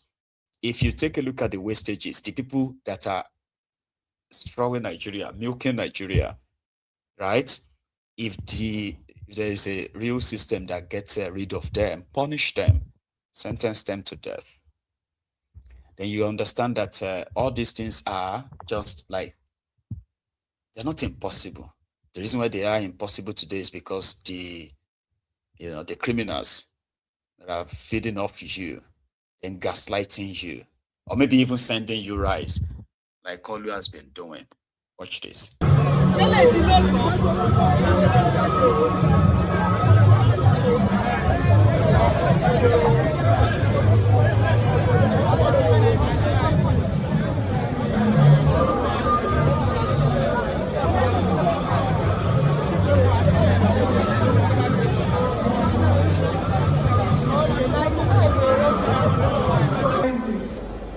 Is my name. I am representing Ojo Bola Ahmed Tinubu 2027. This is an open letter dated March 29, 2026. And the open letter is addressed to the good people of Lagos State on the occasion of the 74th birthday of His Excellency President Bola Ahmed Tinubu, GCFR, President and Commander-in-Chief of the Armed Forces, Federal Republic of Nigeria. My dear people of Lagos State, it is with great Let of the past. I recognize my permanent secretary Let of the past. Minister of Information and Strategy, One. Mr. Canal, I salute you, sir.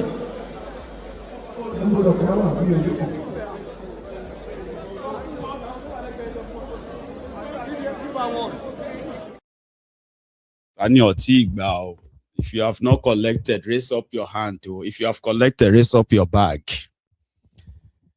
Right. But the people of Bekwara in Cross River states are not lining up for Tinubu's rise.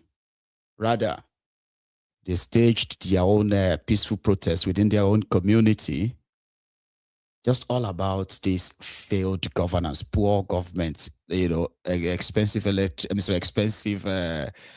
fuel, lack of electricity, and so many other things that they are pretty much shouting the end of APC. You should end APC, or APC will end you.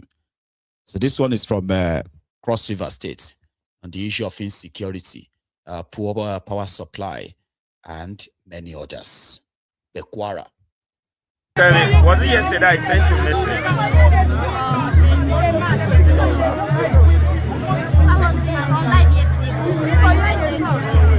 I sent you a message.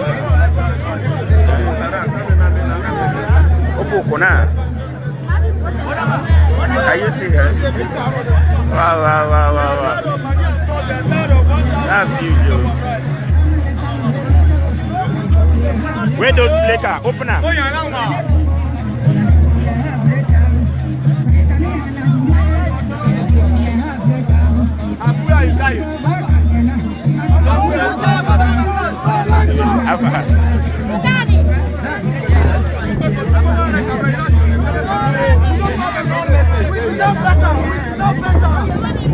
This one I don't want for protest. Am I the one?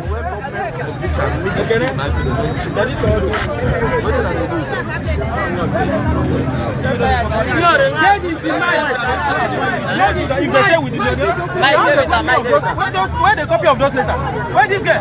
Where me? I'm here. Give me the copy of the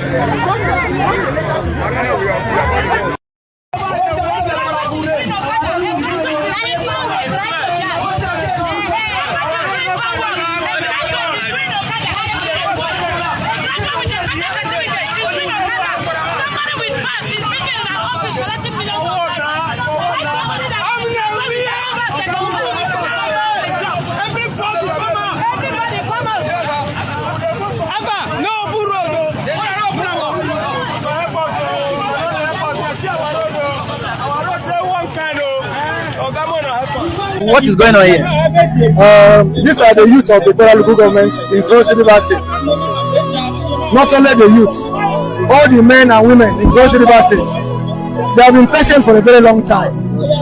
For over 20-something years, there's been no light in this local government. Bekwara. And of course, in this Bekwara, the worst of it, they say health is wealth. In this local government, there is no standing hospital. The only functional thing in the hospital is the mortuary. The hospital is just there, they build no drugs, no staff working there. And of course, we are meant to understand that every month, federal government usually send about 300-something billion allocation to this local government. What are they using that money for? That money is meant for the development of the local government. But they are distributing that money among their friendships and committee of friends. No standing. Problem. Money meant for community hospital is being shared by some individuals not to be named. They've not had electricity for over 20-something years. Guess what? There are hundreds of communities like that across Nigeria. In this 2026, they will tell you. I mean, for one, right? They don't even have the electricity to go around.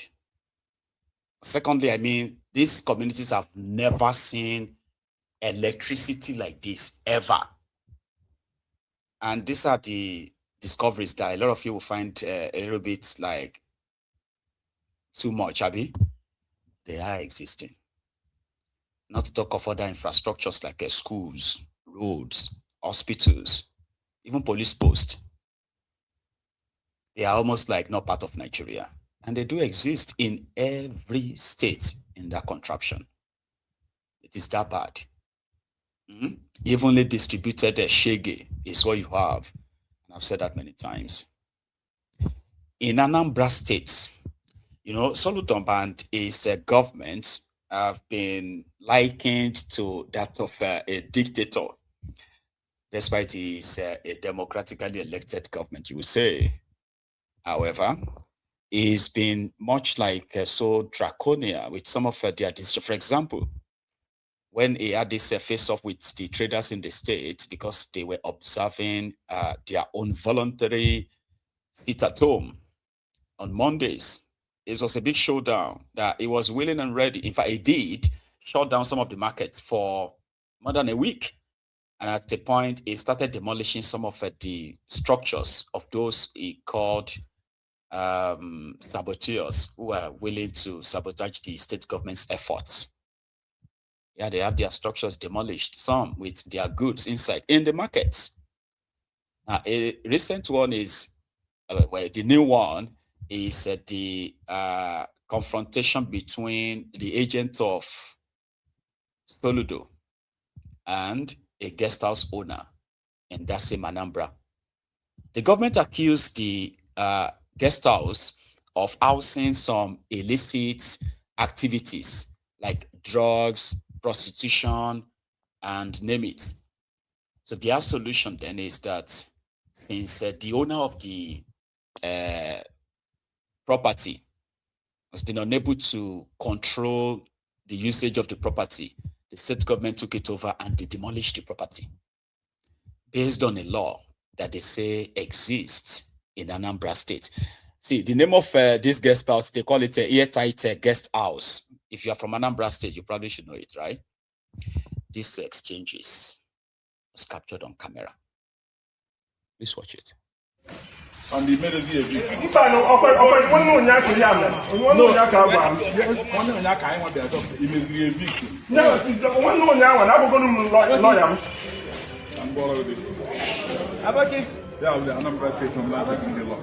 Yeah.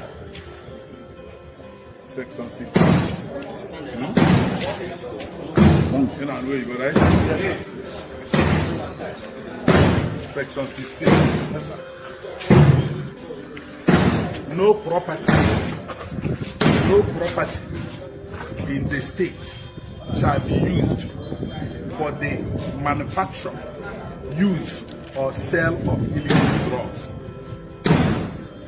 Any property used for the manufacture, sale, or use of illicit drugs in the state shall be forfeited to the state government. Anything in wherever. Anything over the governor. I don't know against Listen. This is law. I listen to you, so will you listen to me? Yes, sir. This is the law of Anambra State House of Assembly. Passed by Anambra State House of Assembly. Law. The Anambra State Homeland Security Law 2025. And from the time this law was signed into law in January 2025, and from that time, my office, Ministry of Information, all of us will be making announcements, making publicity. Then telling every landlord, one, in this law, I will still show you, where the law says you must ensure that you know what your tenant is doing. Now, since last year, we've been making it public that landlords and landladies should check their properties, their premises, and know, because it's possible somebody will pack in here and tell you, oh, I'm not doing so. It's your duty to constantly. I'm always check that place, which I always do. And you didn't discover this thing? Which I always do. Well, I get here. May check the premises, everything. And they follow this thing. Okay, one can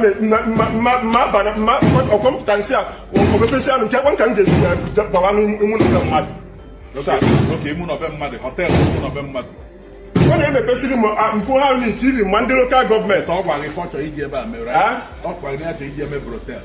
I'm not bad. And the guest house, 7 months can allow. 7 months home one. That's how we get. Open house, so 7 that's how we get. That's how we be ever. Home wine, I get back. Home wine, I got. I forgot many girls here, and that I took me also not want any of them be here. No problem. Thank you. You have them. Thank you. I don't understand. How is that right?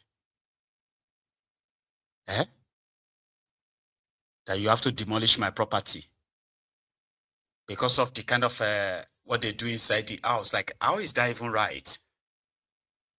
You have red lights. What do they call those profiles? Guest houses. So, see, I don't understand though. Like, if they have committed any form of a crime, you go after those who have committed the crime. If the guy is running an illegal business, you arrest him and prosecute him. But somebody just woke up and decided that, yeah, we discovered that they are selling drugs here. You know, people are selling drugs here. And there are prostitutes here. You as the landlord, the owner of the property, it is your duty to make sure that they don't do anything like that there. And then the next thing is that they will demolish your property. Like, what kind of world is this? I've seen them done that many times again, not in this kind of situation. No. I have seen them demolished properties of kidnappers. You get that? Like, why are you demolishing these properties? Oh, they have to demolish them so that they will make sure that other kidnappers, other people will not become kidnappers. I'm like, God damn it, man. Educated people. Yeah, educated people. When you fail to participate in politics, be ready to be led and governed by your inferiors. Whether you like it or not, you will, you must obey their orders, unfortunately. I'll call it a night. So thank you so much for your time. The African Wahala, thanks so much for your super chat as well. And to every one of us, the time is back to normal. And I hope that, yeah, maybe more people will begin to get their notifications more. So do me this favor. If we have over 900 of us tonight on YouTube and kind of like good numbers as well on Facebook, that means you are here up to this moment, okay? So like the broadcast, subscribe to the channel, share this video, and join me on another time on Mayegun's Diary Political here in our own temple, the Temple of Truth. So until then, Okunasha, stay safe, take it easy, and good night.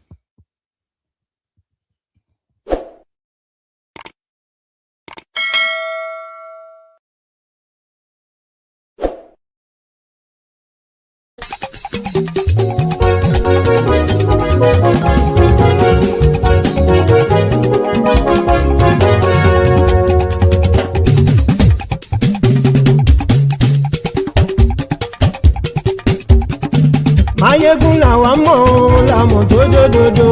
Mayegun Diary Nayibi #1. Mayegun làwa mọ̀ làmọ̀ tó dòdòdò. Mayegun Diary Nayibi #1. Mayegun ti dé o ọ̀rẹ́ ara ìlú. Mayegun Diary Nayibi #1. Lórí Facebook, lórí YouTube. Mayegun Diary Nayibi #1. Gbogbo bó ṣe ń lọ ni Mayegun já wa sí. Mayegun Diary Nayibi #1. Àṣírí ọ̀jẹ̀lú kì í bò níbẹ̀ o. Mayegun Diary Nayibi #1. Bó bá ṣe eré àní Mayegun máa wí.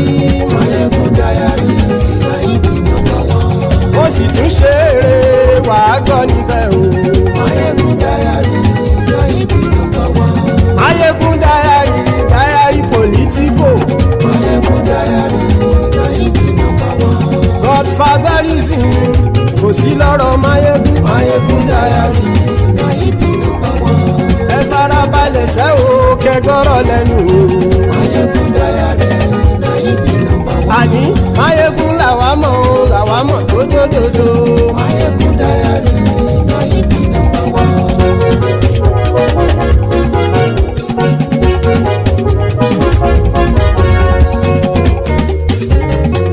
Àní ẹ̀sùn ràkì.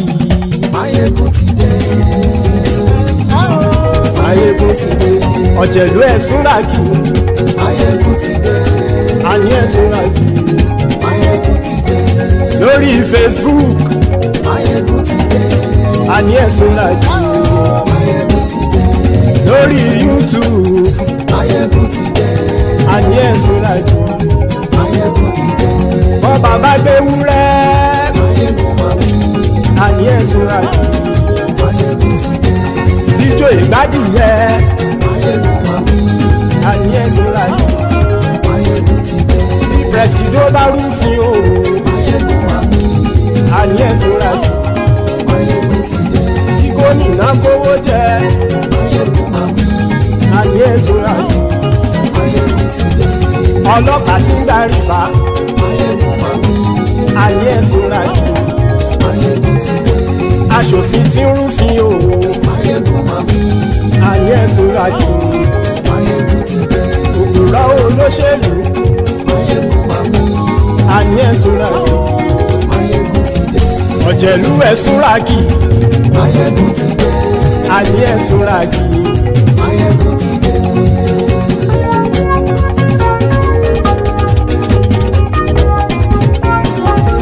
Máyégún ti dé. Gbogbo ọ̀jẹ̀lú ẹ̀sùn ràkì. Máyégún ti dé. Gbogbo ọ̀jẹ̀lú ẹ̀sùn ràkì. Ṣùgbọ́n ní bá ti ṣe èyí tó yẹ kí wọ́n ṣe, ọmọ bá dèrò ní fi wọ́n níran o. Máyégún ti dé. Gbogbo ọ̀jẹ̀lú ẹ̀sùn ràkì. Máyégún ti dé. Gbogbo ọ̀jẹ̀lú ẹ̀sùn ràkì. Ṣùgbọ́n ní bá ti ṣe yìí tó yẹ kí wọ́n ṣe, ọmọ bá dẹ́rọ̀ ò ní fi wọ́n níran. Wọ́n fowó bẹ́ẹ̀ o. Máyégún ó sọ pé wọ́n ò fẹ́ bẹ̀. Wọ́n fowó bẹ́ẹ̀. Máyégún ó sọ pé wọ́n ò fẹ́ bẹ̀. Oníkanṣá ti ṣe yìí tó yẹ kí wọ́n ṣe fáwọn ará ìlú tó gbé wọn débẹ̀ o. Máyégún ti dé. Gbogbo ọ̀jẹ̀lú ẹ̀sùn ràkì. Máyégún ti dé. Gbogbo ọ̀jẹ̀lú ẹ̀sùn ràkì. Ṣùgbọ́n ní bá ti ṣe yìí tó yẹ kí wọ́n ṣe, ọmọ bá dẹ́rọ̀ ò ní fi wọ́n níran. Kì máa yí ṣe eré, ọ̀rọ̀ yìí kì í ṣe ẹ̀fẹ̀. Kì máa yí ṣe eré, ọ̀rọ̀ yìí kì í ṣe ẹ̀fẹ̀. Ẹni bá ti lè lẹ́bọ̀ lẹ́rù o, ọmọ bá dèrò kàṣà ìtú wọn síta. Máyégún ti dé. Gbogbo ọ̀jẹ̀lú ẹ̀sùn ràkì. Máyégún ti dé. Gbogbo ọ̀jẹ̀lú ẹ̀sùn ràkì. Ṣùgbọ́n ní bá ti ṣe yìí tó yẹ kí wọ́n ṣe, ọmọ bá dẹ́rọ̀ ò ní fi wọ́n níran. Tẹnitẹni ọmọ Máyégún ọ̀rẹ́ ara ìlú mọ̀mọ́ ni. Mo fọlọ́run ṣọ́ ẹ̀ bá kìlẹ́bù. Lóòótọ́ olódodo ìlú ọ̀tá ìlú mọ̀mọ́ ni. Ìwọ ṣá máa ń ṣọ́ra kò sì mọ́ bẹ̀rù. Bọ́tà ń lè rí bóníṣègùn lé káwọn mọ̀mọ́ fi ṣera wọn ni. Ó ti dẹrùn tí wọn ò gbọ́dọ̀ sè mọ́bẹ̀. Èèpo ọ̀bọ̀ lọmọ bá dérò tàjẹ́ ò gbọ́dọ̀ jẹ́. Ó ti dọba lórí àbínú ẹni kò sì mọ́ fòyà. Àìsíwọ́lu ní ẹnìkẹ́ ìgbódì ẹyin lábàrá o. Ó kó ẹni tó bá dán o àkàmù. Máyégún ti dé. Gbogbo ọ̀jẹ̀lú ẹ̀sùn ràkì. Máyégún ti dé. Gbogbo ọ̀jẹ̀lú ẹ̀sùn ràkì o.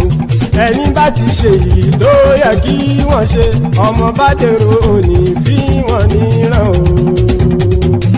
Máyégún ti dé. Gbogbo ọ̀jẹ̀lú ẹ̀sùn ràkì. Máyégún ti dé. Gbogbo ọ̀jẹ̀lú ẹ̀sùn ràkì. Ṣùgbọ́n ẹni bá ti ṣe yìí tó yẹ kí wọ́n ṣe ọmọ bá dẹ́rọ̀ ò ní fi wọ́n níran.